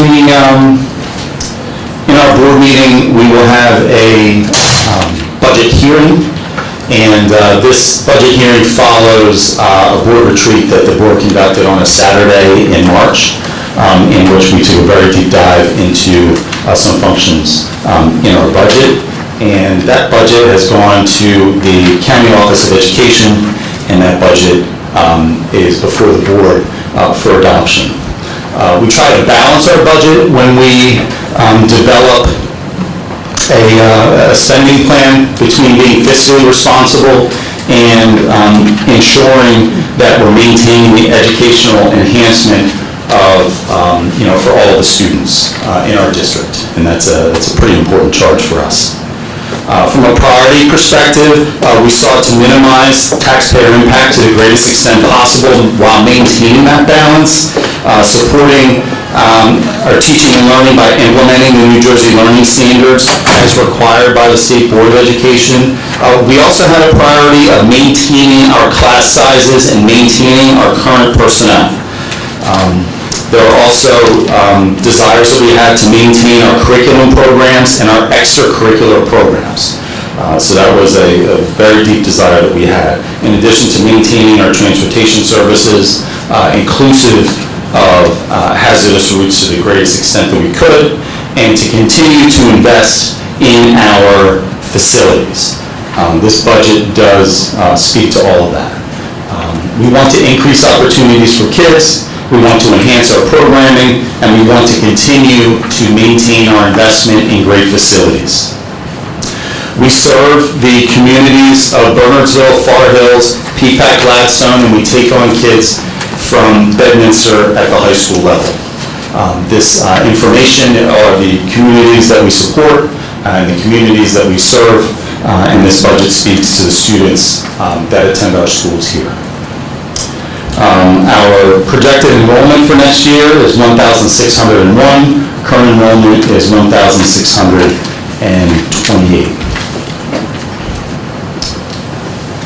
Our projected enrollment for multilingual learners for next school year is 130. We currently have 135. Our projected enrollment for special education is 287. Currently we have 300. And our enrollment for students with a 504 plan, we're projecting at 129. We develop projections annually starting on October 15th of every year. That's when we have some connectivity with the Department of Education as far as reporting on our enrollment. We are projecting over time in our work with a demographer to see a reduction in our overall student population, and that's an important point here to reinforce with the board. Over the next 3 budgets, there will be significant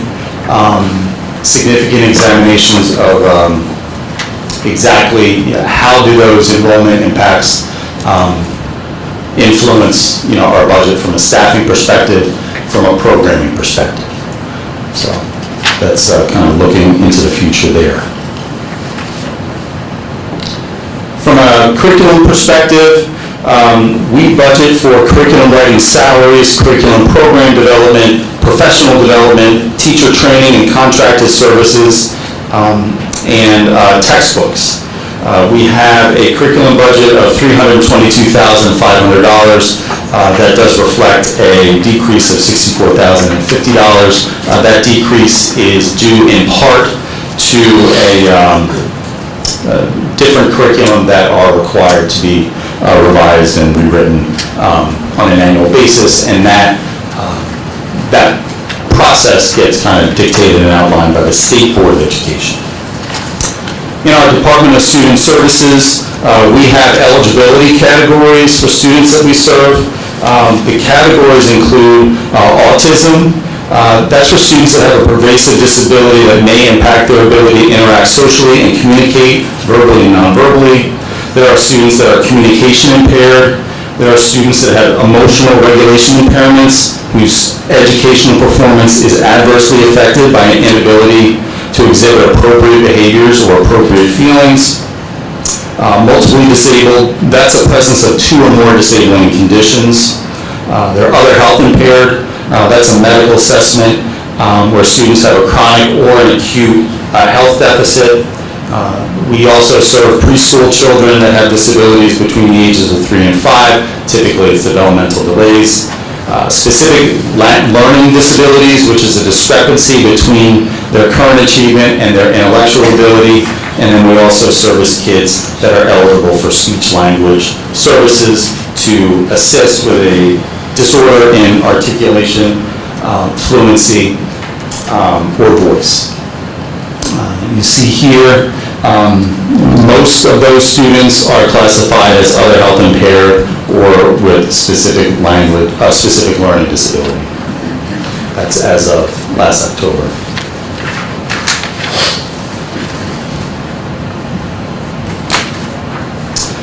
Currently, we have a full-day preschool program. We have in-class resource programming. We have resource replacement programming. We have special class programs, paraprofessional and nursing supports. We have related services, behavioral counseling, occupational therapy, physical therapy, speech, and assistive technology. Over time, we have increased our preschool program. We've increased our in-class resource at Bedwell in language arts and math in grades 2, 3, and 4, at the middle school in science and social studies in grades 5 through 8, and at the high school in academic and accelerated courses. We've implemented additional special class programming, and we have allocated additional staffing. From a new referral perspective, this year we've had 22 additional referrals. 22 have been classified, 14 are currently pending, and 5 were not warranted. One of the major stories of pandemic and post-pandemic has been providing additional mental health supports to students. And we have 2 mental health counselors in our budget, a student assistance counselor, 7 school counselors, 3 school psychologists, and 2 school social workers. You'll see by the pie chart there is an even spread regarding crisis assessments throughout the district. We are seeing in particular a bit of an increase with the Bedwell population as far as what those crisis assessments look like as far as quantity in this current school year. We're continuing to use our IDEA grant to assist the district with out-of-district tuitions. We have an extended school year program for students who would otherwise regress. We have multiple mental health initiatives through Lifelines and Care Solace. Care Solace, as a reminder, is accessible through our website and does have the ability to support every family in the school district and every staff member in the school district for immediate mental health appointments and scheduling, if desired. It's completely anonymous, and the district has no knowledge of particular people that have requested this service, and we do have a significant, we have had a significant response to our Care Solace use. From a budgetary perspective, our student services budget for 25-26 is $8,287,625. We had a current year budget of $7.8 million, and 23-24 we had a budget of $7.6 million. So you are seeing some growth in the budget for student services for sure. In the area of personnel, significant goal was to maintain our current personnel. And that's kind of been a story of, of this budget was my deep-seated desire to do that, to be able to maintain what we have to the greatest extent possible. That was important to maintain the integrity of our programming, so we are maintaining what we call our position control roster for next school year. We have 4 additional positions built inside of this budget. We have a bilingual teacher at Bedwell, so we will now have a kindergarten bilingual program and a first grade bilingual program. This budget has a special education teacher at Bedwell, a district child study team member, and a district behaviorist built inside of the budget. There is not a reduction in the professional force in this budget. In the area of facilities and operations, at the high school, we will have some audio upgrades in the Performing Arts Center. We'll also have some upgrades in the curtain in the Performing Arts Center. There's a retaining wall out by the parking lot in between the high school and the Olcott building that is going to be addressed. And this budget also speaks to an installation of LED lighting on Olcott Field. That process, as you know, went through the planning board, and we were ready to implement that project. And I would expect that by early September, at this point, that lights will be erected on Olcott Field. So I'm going to point out to the board that that was a significant desire, and we were able to get that through in this year's budget. There are door access upgrades and wiring and hardware across the district, and our budget also pulls out some money from our maintenance reserve for what is going to be a 2-phase initiative in order to replace the 6 tennis courts up at the Polo Grounds. So we do have an agreement with the Borough of Bernardsville. We maintain those courts. At one time, the courts were here, probably right about where we're standing. And we did add on to the high school here, and so we were able to relocate those courts up at Polo. So those courts are in significant need of repair, and what we're doing is we are budgeting about half out of this current year budget, and we do intend to budget about half into the following year's budget, and we do expect to be able to go out to bid next winter for that project, and we expect to be able to bridge 2 budgets for a replacement project, a replacement program next summer. So, summer of '26.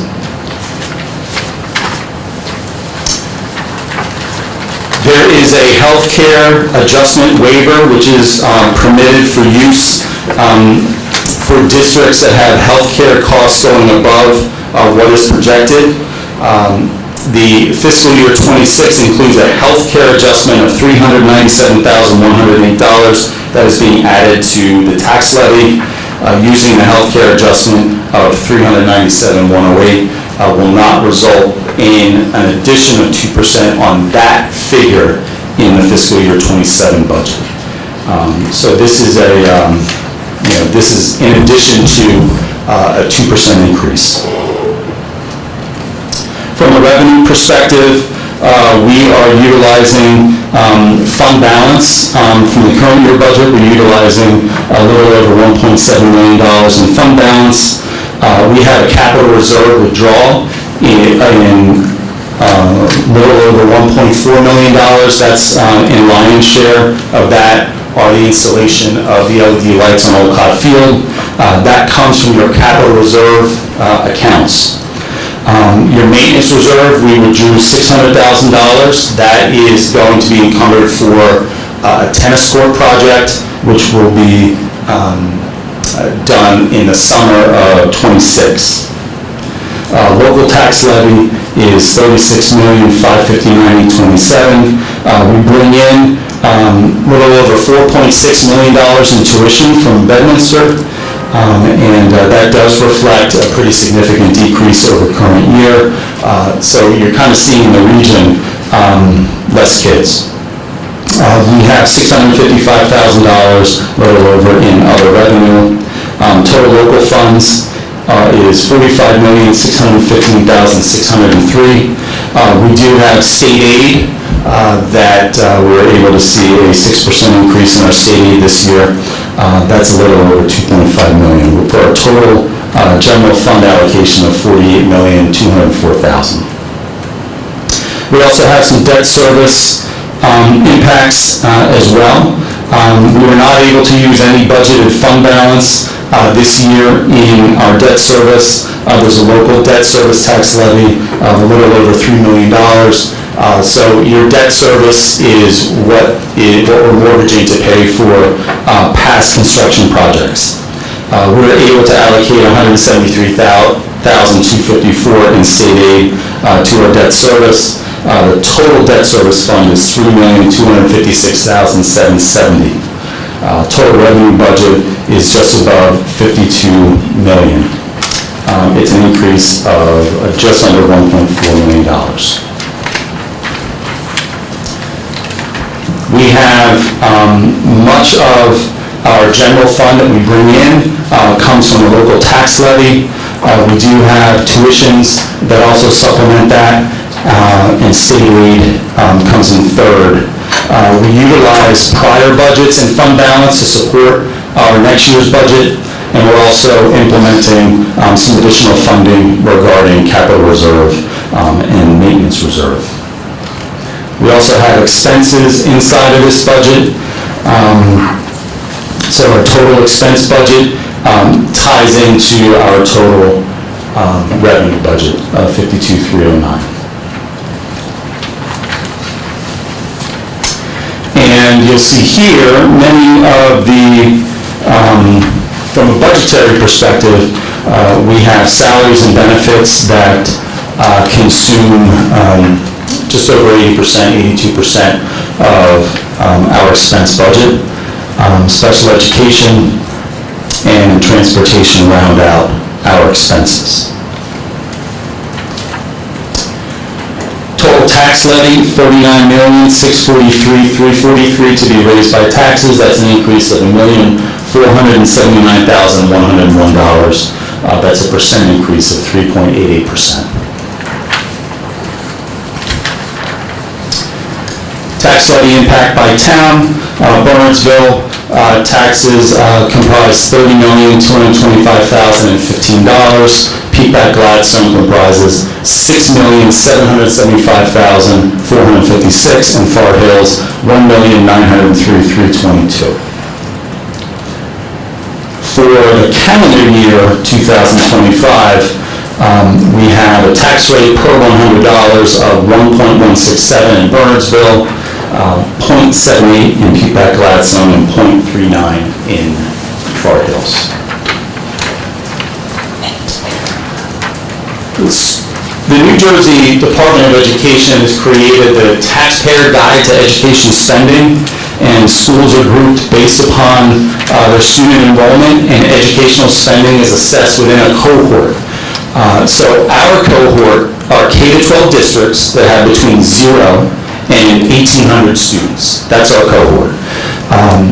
That includes a host of districts, including Bogota, Creeskill, Midland Park, Waldrick, Florence, Audubon, Haddon Heights, Wildwood, Glen Ridge, Weehawken, South Hunterdon, Dunellen, Spotswood, Manasquan, Mountain Lakes, Point Pleasant Beach, Manville, and Kenilworth. This is from the 23-24 school year. What this assesses is where we stand within our cohort as far as what we budget for and how much we spend in a particular area. So the way to read this is our budgetary cost per pupil, we are 39 out of 50. That means 11 districts spend more and 38 spend less than we do. Total classroom instruction is 35 out of 50. Total support services is 34 out of 50. Total administration is 24 out of 50. Total operations is 38 out of 50.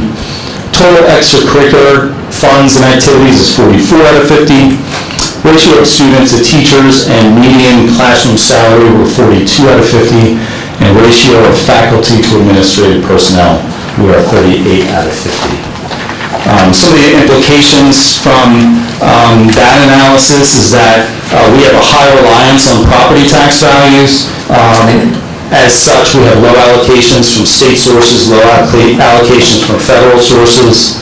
We have an above cohort average and per pupil support costs. So those are your classroom costs, those are your staff salaries, those are staff benefits, textbooks, and professional purchase services. So those figures support students and they support the staff that work with the students. We have lower administrative costs, we have lower administrative salaries, we have cohort average operations and maintenance costs, and as well as average student to teacher and educational support professional ratios. We have a low student to administrative ratio. To kind of summarize, the fiscal year 26 budget prioritizes the maintenance of class sizes. It expands special education programming, particularly at Bedwell, but also across the district. It supports multilingual learners with additional personnel and program supports there. Professional development, specifically for the staff that work with our kids. School security, door upgrades, wiring upgrades. We maintain all of our hazardous routes.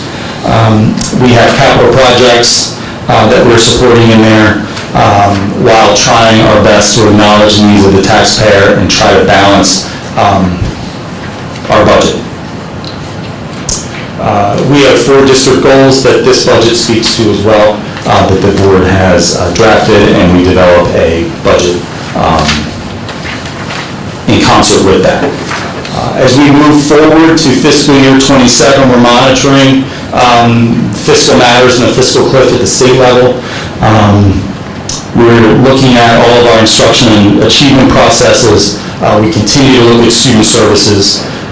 We are working very closely with a demographer, and we'll ramp that up with the board in order to plan 3 and 4 years down the line. Focus on security. We're focused on replacing expiring debt and continuing to balance an excellent budget that supports kids. Mr. Fender, that does satisfy the end of my report. Excellent, thank you very much. And shortly, we are going to have a public budget hearing based on what Dr. Bojo just presented, but prior to that, we are going to move into public comments for actionable agenda items. We very much welcome input from the public. Public comments are welcome at this time on any actionable agenda item. Towards the end of the meeting, there is a second public forum on any topic. Please state your name and address. Comments are limited to 3 minutes. At 3 minutes, you'll be interrupted and asked to pause to allow any other members of the public who would like to speak an opportunity to do so. An individual may return to the podium to complete their statement after everyone else has had an opportunity to speak for a total of 2 times at the podium. Please understand that our public forums are not structured as question and answer sessions, but are offered as opportunities to share your thoughts with the board. In instances where the board feels there is a misunderstanding or inaccuracy, the board president or superintendent may address the comment in accordance with New Jersey statute The board will not discuss matters regarding specific personnel. Comments will be limited to 30 minutes for this session. A reminder for all parties in attendance to remain respectful and that there should be no interaction between the speaker and the audience. No members of the audience should interfere with or interrupt the speaker's comments. We thank you in advance for your input. And for anyone that comes to the podium, there is a timer that Mr. Liguori would set. We just ask that you be mindful as it will count down where you are in your 3-minute allotment. So if there's anyone who has comment on an actionable agenda item, I would like to take the podium at this time. No, then can I get a motion to close public comment? Ms. Cooper, and a second? Ms. Gills? Thank you. Okay.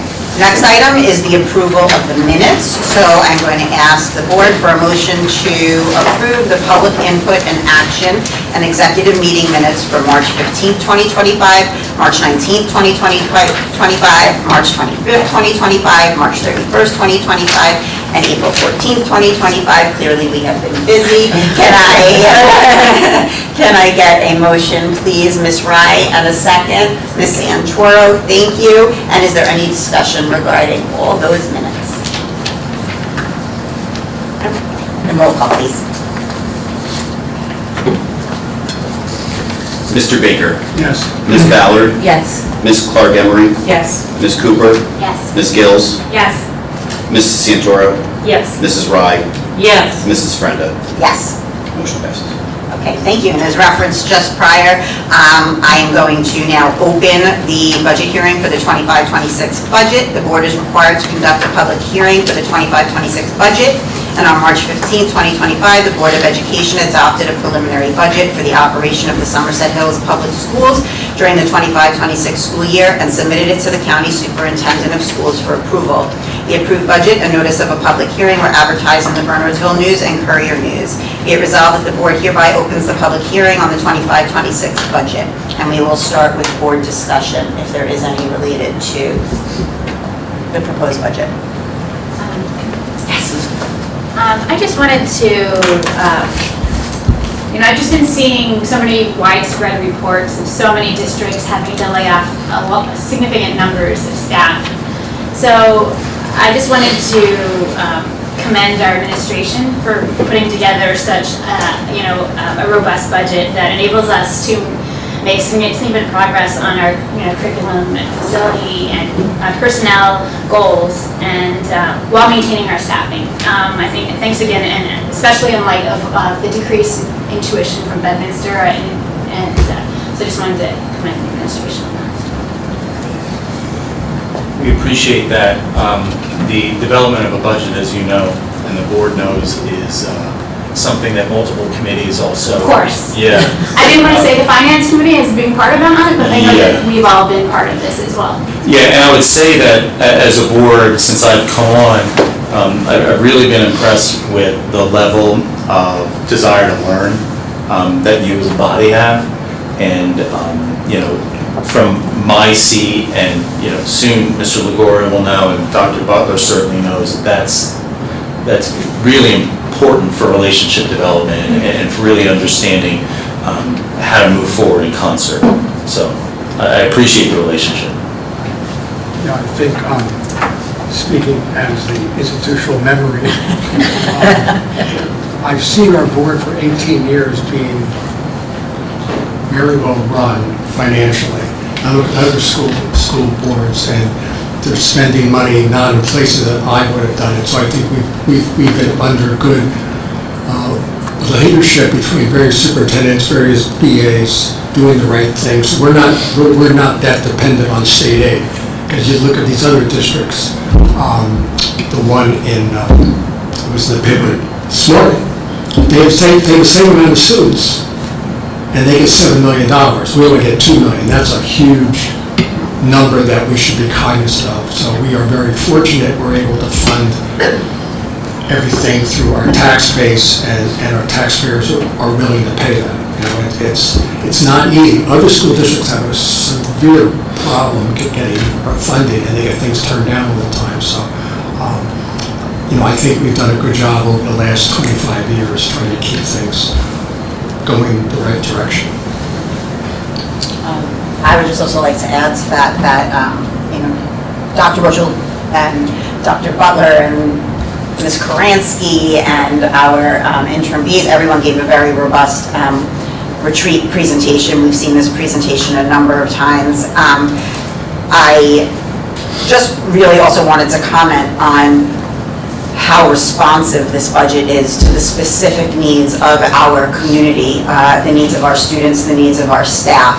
And it is in direct response to community input. It is in direct response to the things that our data is illuminating. There's nothing frivolous. There's nothing, that isn't justifiable, that isn't based on data and what is in the best interest of our particular student and staff community. So I just, again, I really appreciate that because it is an extraordinarily responsive budget, and I'm very grateful.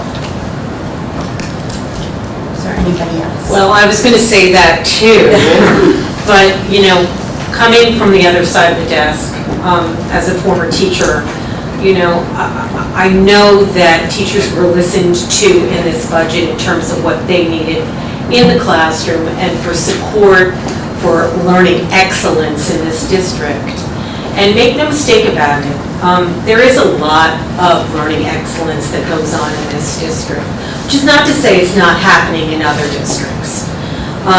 Also, I think the district's willingness to look at what the 5-year plan is and look at what the people of this community said they wanted us to pursue in terms of a long-term plan for our students. I mean, there's a very trite saying that if you think education is expensive, try ignorance. And I've led my life on that one, and I suppose everybody on this board agrees very much with that. We have a responsibility, not only to ourselves, but to our community at large, to make sure that the students who are leaving us after 12 years are going to be productive members of society who are going to be able to go out into the world and to succeed at whatever level they choose to succeed. And as a mother, with a child who went through 12 years in this district, I can say unequivocally, he was absolutely prepared to move in and to become a productive member of society. And I think that's what all of the parents in this district want for our children. Is there anybody else? No? Then we would move to public comments regarding the budget, if there is anybody that would like to make a public comment specifically as it relates to the budget.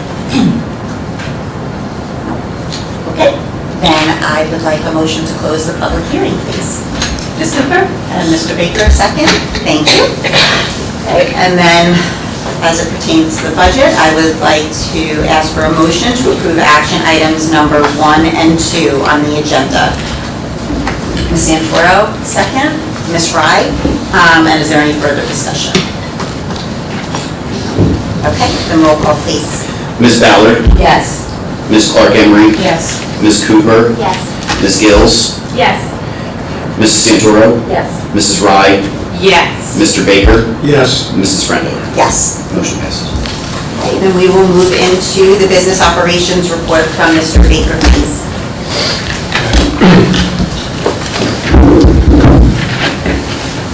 The Business Operation Committee met on April 9th for about 2 hours. All members were in attendance, and we discussed 11 items. We had a long agenda, so bear with me. First item we talked about, Dr. Brochel mentioned to us that our draft budget was approved by the county executive superintendent, and we're going to have a public hearing, which we just had. Mr. Leroy talked about the positive pay platform, and there's an item number 8 we're going to be voting on this evening, and what that is the PPAC Gladstone Bank, where we keep the majority of our money. for paying our bills, they're offering this positive pay platform where you give them it's a list of people you normally pay on a continual basis. And if a check shows up that, a $5,000 check for somebody that we've never seen before, it would be flagged and you've got 24 hours to stop it. And so the committee was in agreement. That sounded like a good plan to enroll in that, and that's what we're going to be voting on this evening. We also talked about the roadway out here, which I call a roadway, Dr. Brocher calls a lane. I'm not sure what the right terminology is, so I've used it both ways because I've always talked about a roadway that connects Wesley Avenue and Alcott Avenue. And it's really our road from right here to there. It's not the boroughs, but the administration and the principals and Dr. Brocher has a concern. And if you drive through here and school opening and closing, it's kind of chaotic out there.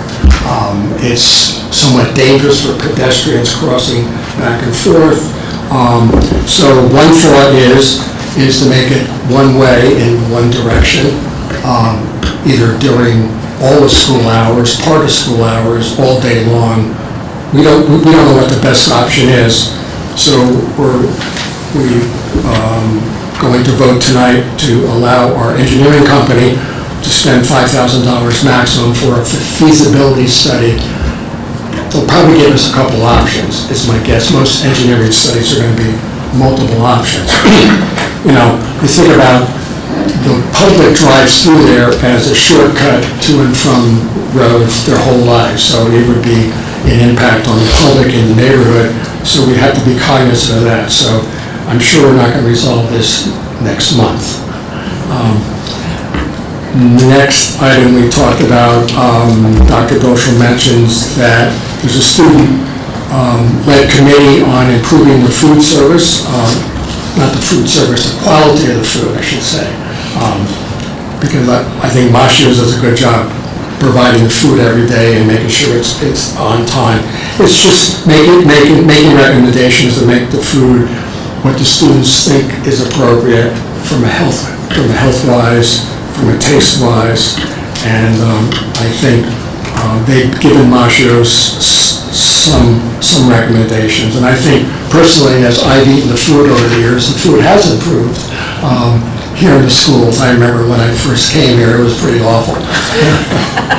But anyway, and I don't know whether it was Mashios back then either, but we also, Dr. Brocher gave us a demographic report from our demographer, and he mentioned that in our budget report tonight, and we used their numbers for our budget preparation. One thing to keep in mind, it doesn't include all the apartments and affordable housing that is planned. You've all read each town, Peapack, Gladstone, Far Hills, Burnsville, Bedminster, all have these plans, but it's going super slow. So we don't know who's going to be done faster. There's one being built in Far Hills right now, but so because they're going slow, I don't think the impact's going to be a big number each year. So the demographer, once approved and it's under construction, then we'll probably add it in there. We discussed we had a recent lockdown at the high school. It was accidental. We had to notify the authorities because that's what our policy calls for, and measures are taken to prevent a recurrence. The middle school HSA asked if they could donate money for water dispensers throughout the building in the middle school, and Dr. Brocher advised them that that's a capital expense. It's better for us to put that into our budget, and we do that. The HSA should be focused on educational programs and helping fund those. So, and the committee agreed with that strategy. Next item we discussed was, we've been talking about the high school start time. As you know, the train schedule for our high school train riders from Peapack, Gladstone, Far Hills is very close to this. When the train arrives, they have to run to get here on time if they take a particular train. So we've been looking for various ways to push school 5 or 10 minutes later, but that's not an easy task because of the school buses for all 3 schools. You have to rearrange everything. Plus, it impacts Bedminster. So Dr. Bushell's goal is to try to get a possible change for the 2026-2027 school year. So we've got some time to talk about it. Next item was Mr. Labori reminded all committee members they have to do their financial disclosure form by midnight tonight. There's still time. If you haven't had it, nobody should raise their hand. Don't want to embarrass yourself. And the last item, we're voting on that tonight, is we didn't use up all our snow days or emergency days, so we're going to give that back as a school closing day on May 23rd, which is a Friday before Memorial Day. And that's the end of my report, Mrs. Frenda. Okay, thank you very much. Thank you, Mr. Baker. So then I would like to ask for a motion to approve action items number 1 through 12 on the agenda. May I ask a question first? We just have to make the motions. Mr. Baker, and a second? Ms. Wright? Okay, and now discussion. Number 10, you're talking about Wesley. Why would that be the board's, why would that be under our purview and not the town's? That road that starts right out at Right. Wesley and It's part of the, then goes to Olcott's ours. oh, okay, thank you. Yeah, yep. Yes, Ms. Cooper. Just wanted to thank I'm just excited about the potential to move the start time just a little bit later to accommodate our PG and Fort Hills kids.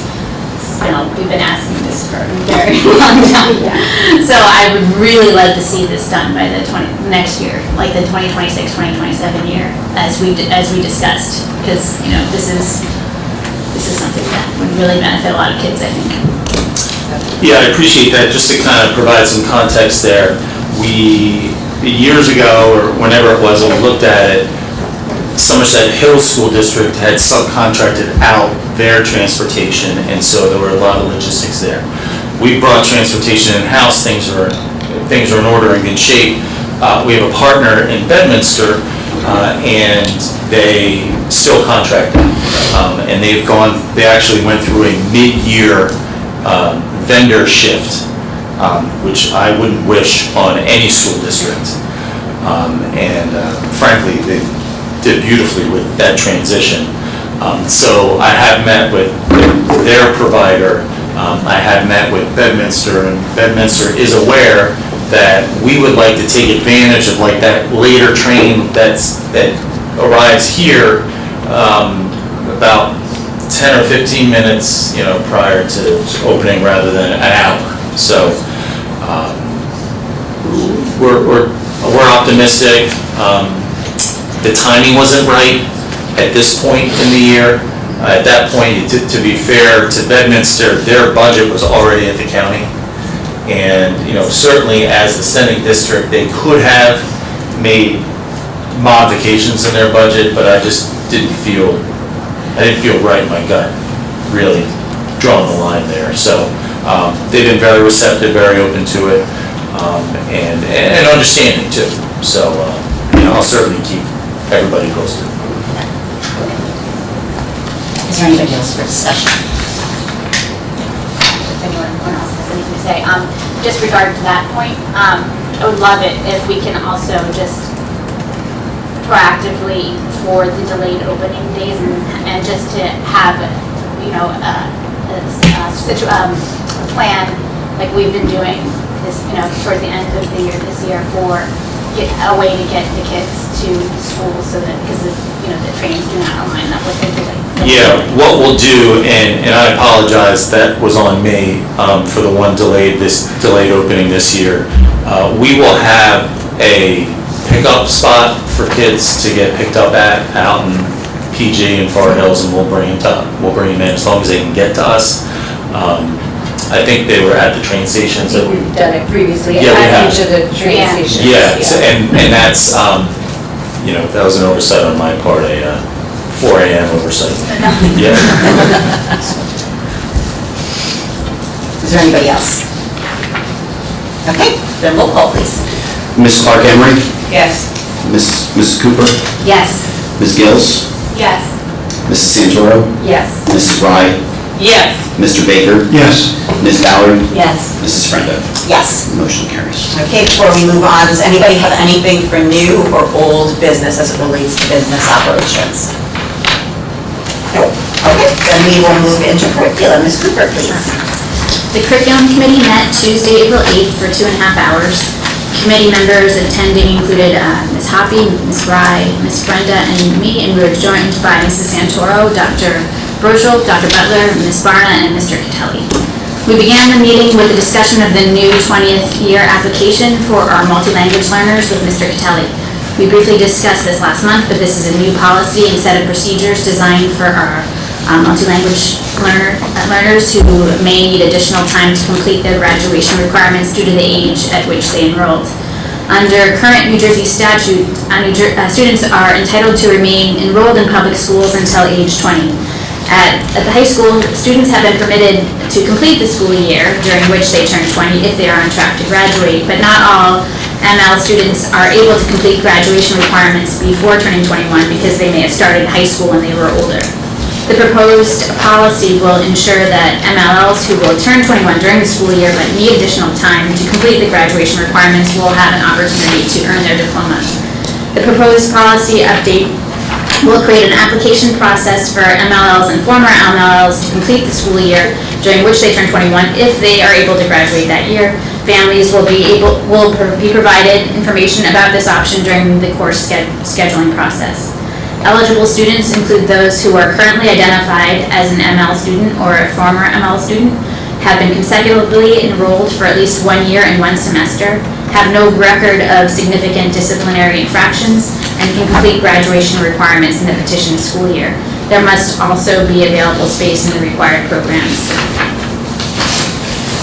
The committee fully supported the proposed policy and was excited about this opportunity for our ML students. Thanks to Mr. Catelli and administration for developing and supporting this pathway. Next, Ms. Barna joined us to provide an update about ELA instruction throughout the district. She began by discussing the key goals and challenges in ELA instruction in grades K through 5. Overall, teachers have shifted instructional practices to be more effective and responsive to individual student needs.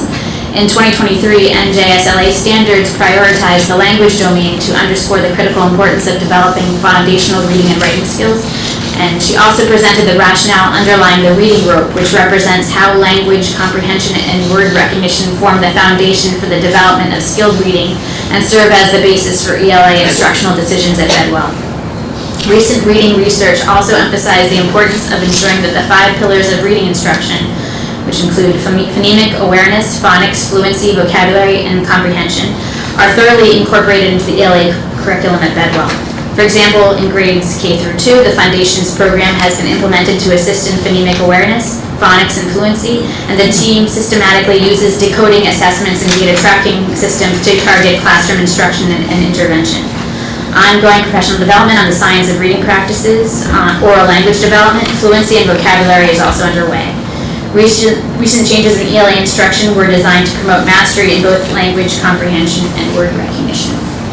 In grades 3 and 4, curricular supplements have been reviewed for word analysis and grammar instruction, and teachers have undergone focused professional development on aligning instructional practices with the science of reading.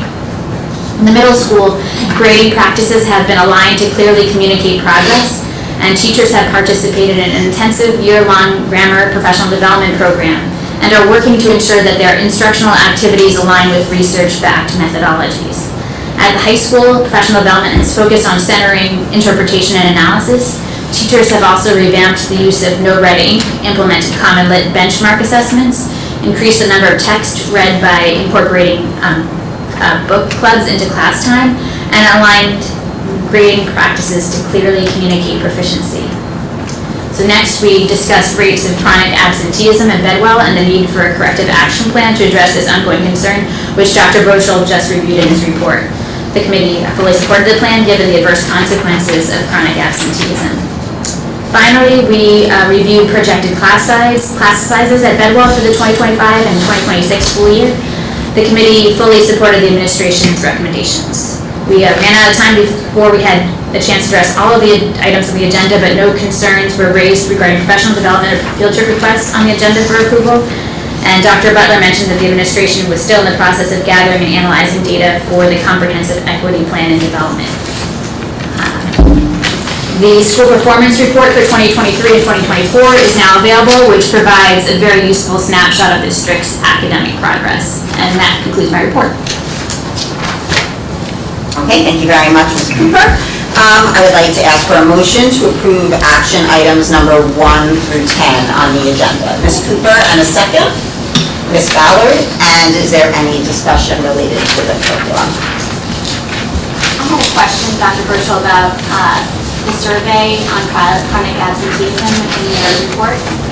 I think one of the data points you presented was that 87% disagreed with the statement that it's okay for students to miss. Wait, did 87% of people agree to the statement that's okay for students to miss school to go on vacation, or was it? Let me just look at your slide here. I read it like, was it the majority agreed with the statement, or the majority disagreed with the statement? They agreed that it was okay to miss a few days to go on vacation. The way the statement was written was, it is okay for students to miss school for family events. And so only a very small portion of parents disagreed with that. Therefore, they felt it was okay. All right, thanks. I was happy to sit in on curriculum, and as always, 2 excellent presentations and discussions from 2 of our administrators. So I appreciate that, and I just wanted to kind of touch on Mr. Catelli's work and the staff on developing the option for that program. Excuse me, for the program for our ML 18 to 21-year-old. I think it's so well thought out. It's obvious that the whole team, Dr. Butler, you and the administration at the high school really put a lot of thought into how to, effectively implement that. So I appreciate that. And then on a side note, I'm so thrilled to see that we have a group of kids going to the Tenement Museum in New York City. I noticed that. It is such a fabulous experience, and I'm just thrilled to see that we're taking advantage of that. Very local for us. We're lucky to have something like that here, so close. So. Is there anybody else for curriculum? Yes, Ms. Ballard. I'd just like to join in with Mrs. Santoro on applauding the work of Mr. Catelli, because I think that's very important. And she said it well for both of us. And also, I'm very pleased to see the work done on reading, because that's such an important issue. It's a hot topic across education, and it's great to see our school really being out ahead of it to try to make things better for our students. The presentations were both wonderful.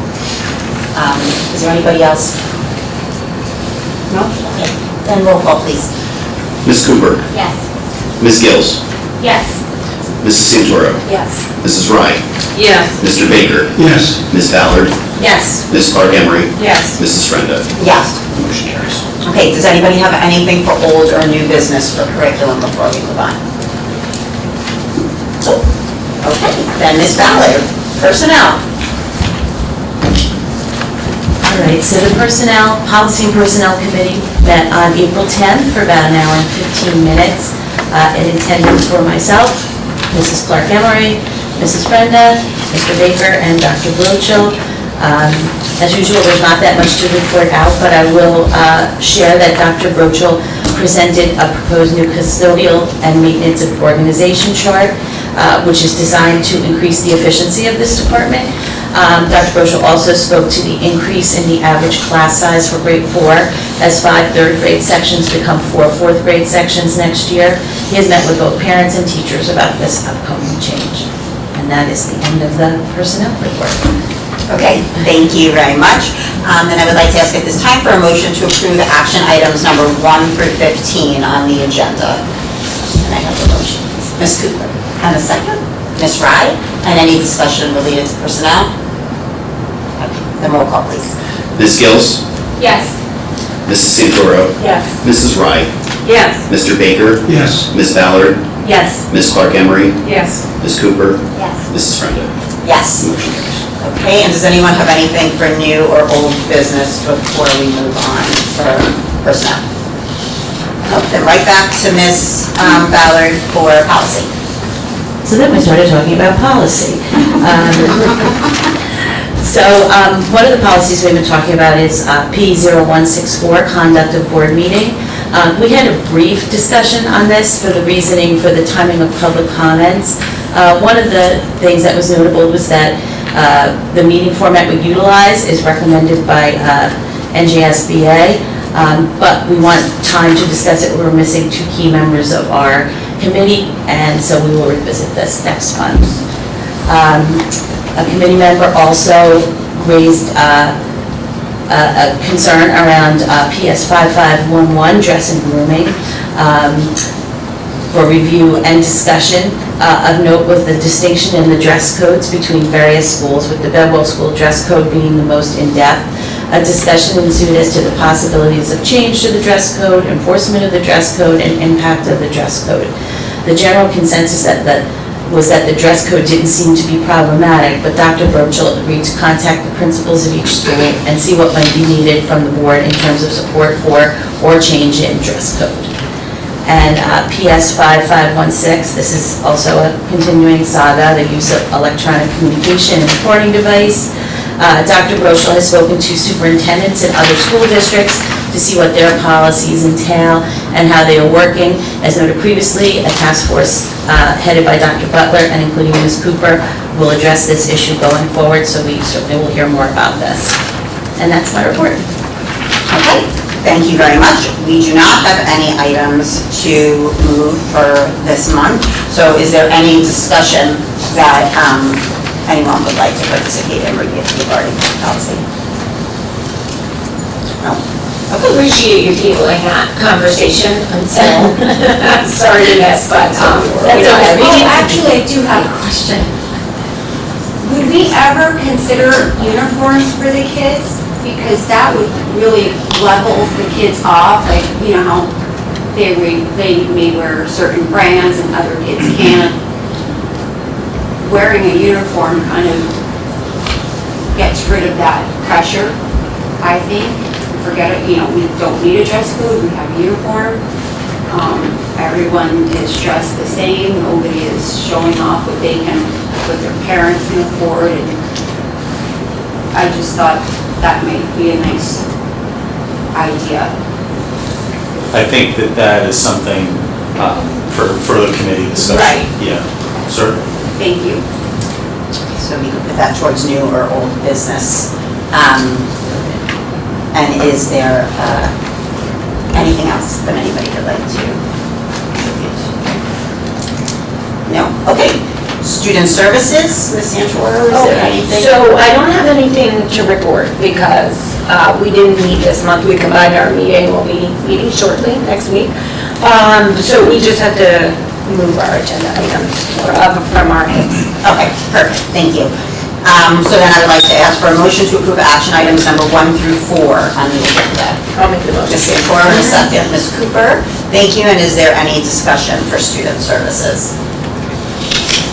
So I'm sorry, we're moving these till next month. I'm sorry, I didn't mean to make that confusing. No, we didn't meet as a committee, so there's nothing to report. These are the hits that we heard last month. Got it. We're moving those on the agenda to vote on them this evening. Okay, thank you. No? Okay, then we'll roll call, please. Mrs. Santoro, Yes. Mrs. Wright, Yes. Mr. Baker, Yes. Ms. Ballard, Yes. Ms. Clark Emery, Yes. Ms. Cooper, Yes. Ms. Gills, Abstain. and Mrs. Frenda. Yes. Motion carries. Okay. I know Ms. Gills raised an item for new or old business. Is there anybody else for policy? For student services. For student services, is there anything for student services? No, okay. Then we will move into board announcements. The views and opinions that are may be expressed by individual members of the Somerset Hills Board of Education during board announcements are solely those of the individual board members and do not reflect the views, opinions, policies, regulations, and/or positions of the Somerset Hills Board of Education and/or any other individual members of the board. Does anybody have anything for board announcements?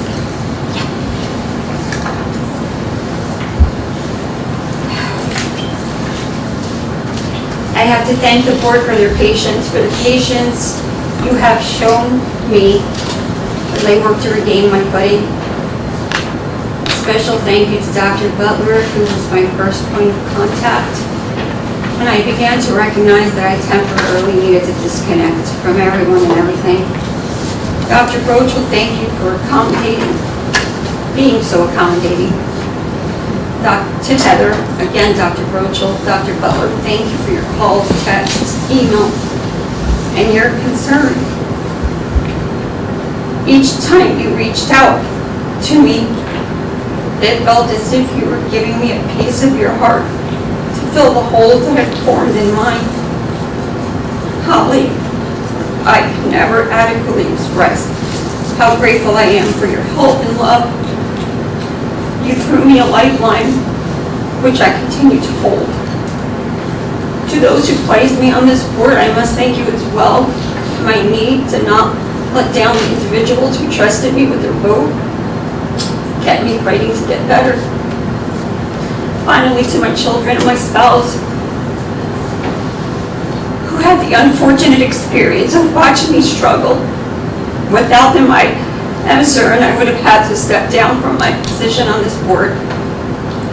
As some of you may know, I fight hard. I love harder. To those I have thanked, I will love you forever. Thank you. Thank you. Thank you, Ms. Gills, and we're very happy to have you here this evening. Is there anybody else that has anything? I did actually want to just touch on something. Ms. Rye and I, on April 11th, attended the first annual Equity Expo through the New Jersey School Boards Association, which is a training that was offered to all school boards, superintendents, in the state of New Jersey. And it was a robust and fantastic day. And I thought it was particularly important just to give a little insight to the community regarding this particular training, because there's so much discussion surrounding equity and what equity is in the context of the educational landscape.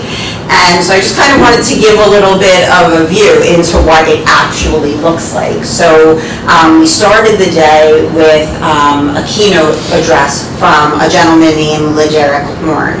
I saw that on our agenda this evening, we were approving a professional development for one of our staff who is actually going to be going to an all-in for inclusive education training, which is this gentleman's organization. He is also the co-author of a book, Empowering Students with Hidden Disabilities. And basically his whole presentation was about empowering students with disabilities or special needs, specifically students with IEPs or 504s and students in the process of, and parents in the process of attaining those things. He gave an extensive presentation, but he really drilled down on the idea that students that fall into this category really need to have a very deep understanding of their program, of what their needs are, and equally as importantly, if not more so, what their strengths are. And that this creates a growth mindset that can help them figure out how to learn and what they need to know. Some of the suggestions that he gave were students that should be involved in their IEP process. I know that's something we do at the high school. He actually suggests doing this in a developmentally appropriate way all throughout. And so that students at the initiation of this process come to understand what their program is and how to begin the process of self-advocacy. He also said that there should be avenues for leadership built into self-advocacy programs and emphasize the value of connecting to one another in the special needs community and creating safe and welcoming spaces to share their experiences.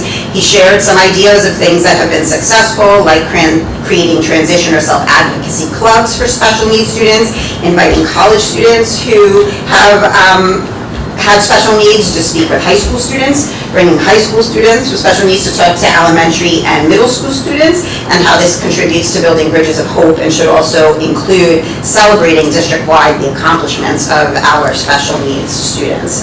So that was a great deal focusing on special education and special needs. There was also a training which I went to that I thought was, I am not a math person. Anyone who sits with me on business operations, finances knows that it is not my area of expertise. However, I went to this math training and it was so, I think it's what so much of us talk about and think isn't happening, but this was what this was all about, where the focus here was on teaching math in a way that emphasizes justifying reasoning, representing student thought processes, and explaining their why in problem solving. That there should be a shift from simply getting answers to focusing on the thinking process. In a classroom using this approach, the teacher gives everyone the same problem and elicits multiple strategies which allows for student discourse on problem solving. It focuses on choosing a strategy instead of mindlessly solving or doing problems. There are various ways to solve a problem, and the goal is to have the strategy become the natural outcome. For the educators, that includes asking, not telling a great deal, listening to students, and elevating student voice and explanation. There's a heavy emphasis on teacher modeling, asking questions, and using manipulatives. And this process looks to create students who are analytical thinkers and innovators, who use active learning and complex problem solving, and who become individuals who value and participate in creativity, originality, and taking initiative. All of these skills provide greater support for current and future success in all academic areas and career endeavors. And then a final presentation that I went to was called Navigating Equity with Chartwells, and Chartwells is a K-12 food services company that offers a work-based learning program offering real-world hands-on education for careers in hospitality. This particular training highlighted something going on at Union City High School, which is a huge high school, very different from us, but it was still very, very interesting. And kind of their mission is to, through the Navigate Foundation, through this company that helps knock down barriers for students. The program teaches students how to run a business, not just how to cook. The skills developed include financial literacy, public speaking, and interpersonal and professional skills.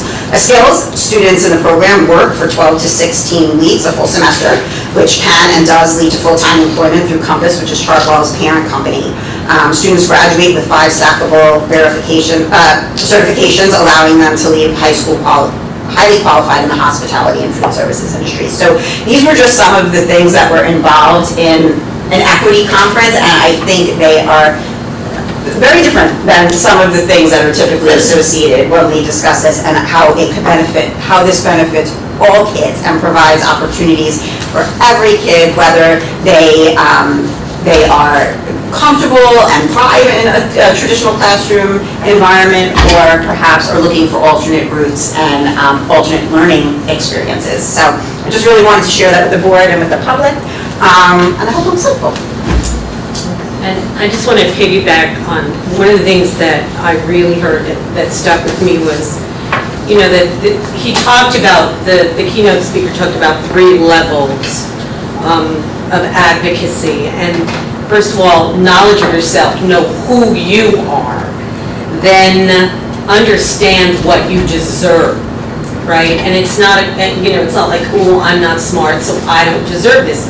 I deserve the same as everyone else deserves. And how do you speak to that? Which is your rights, your self-advocacy there. So it's so important that children not think of themselves as other, right? And Laderick really spoke very well to that. As someone who had gone through the process and come out on the other side. And he talked about building community connections, which I know we're trying to do at this point. We're trying to build, connections with putting in the kitchens that hopefully we'll be able to put in at the high school. And the different connections we can make within our community. And show kids that they can because others have, which speaks to Mrs. Frenda's idea of college students talking to high school students, and high school students talking to junior high students about, I got through this, you can get through this, and I can help you do that. Thank you. I'm going to touch on one other opportunity that we had outside of the board table, which is the Rutgers Collaborative. This was the second year that we were able to attend that.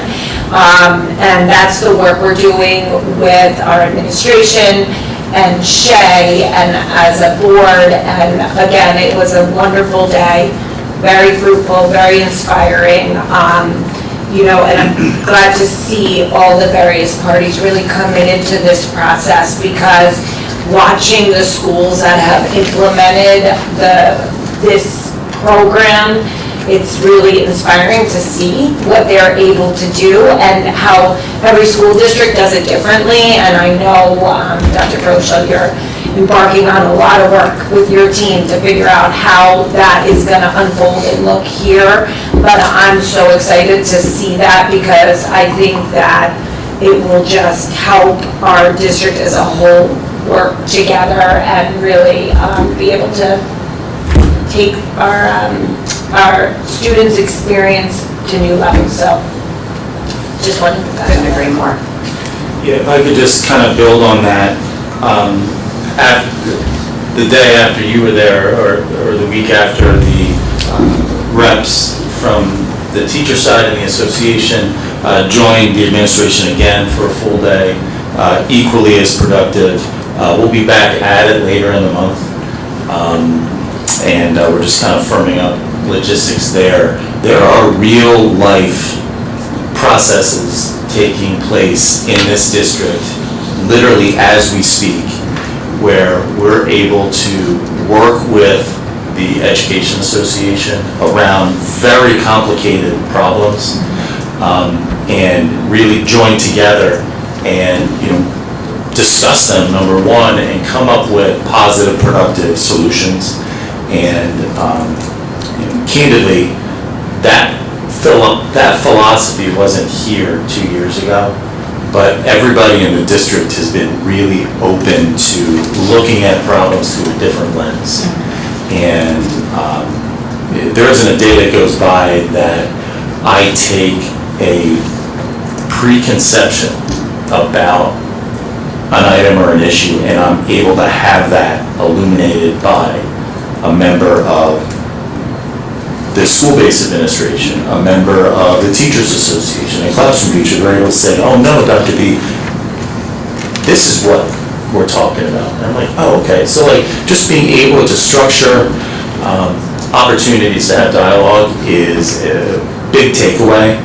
And like I said, more to come, but there are real life things happening in real time in this district as we speak that aren't public necessarily, but from a relationship perspective, everybody from all various parties are in alignment and moving in the right direction.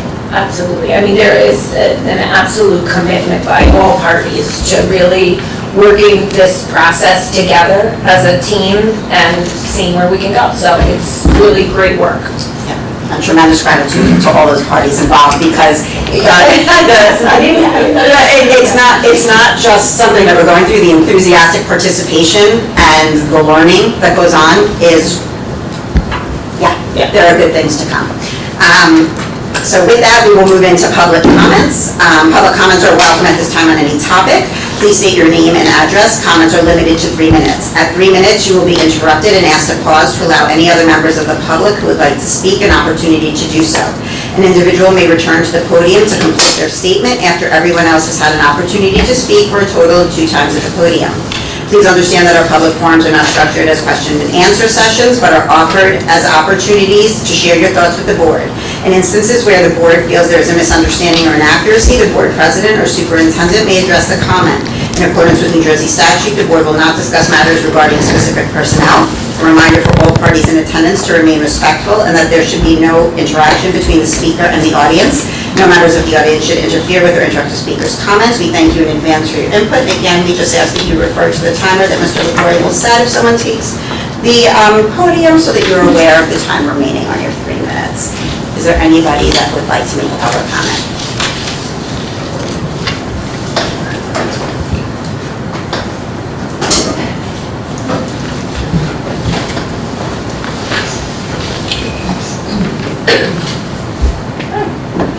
Kelly Hunt, in Burnsville. You mentioned the water bottle donation from the HSA and that you were not going to accept it for the middle school. I know that they only have one water bottle filler and that it's frequently broken. So I would just ask that you do consider then, if you're not going to accept that donation, thinking about installing them yourselves. Not doing it yourself, but making that a priority. I hear a lot about it from my middle schooler, and I'd love for him to be well hydrated, so I do feel like that's important. That is the intention. Thank you. Thank you. Is there anybody else that would like to make a comment? No? Then can I ask for a motion to close public comments, please? Ms. Cooper, and a second? Ms. Rye? And the only thing left is a motion to adjourn. Make a motion to adjourn. Okay, Mr. Baker. 9:25. And the second, Ms. Ballard. And all in favor? Aye. Okay, have a great night, everyone. Thank you for being here.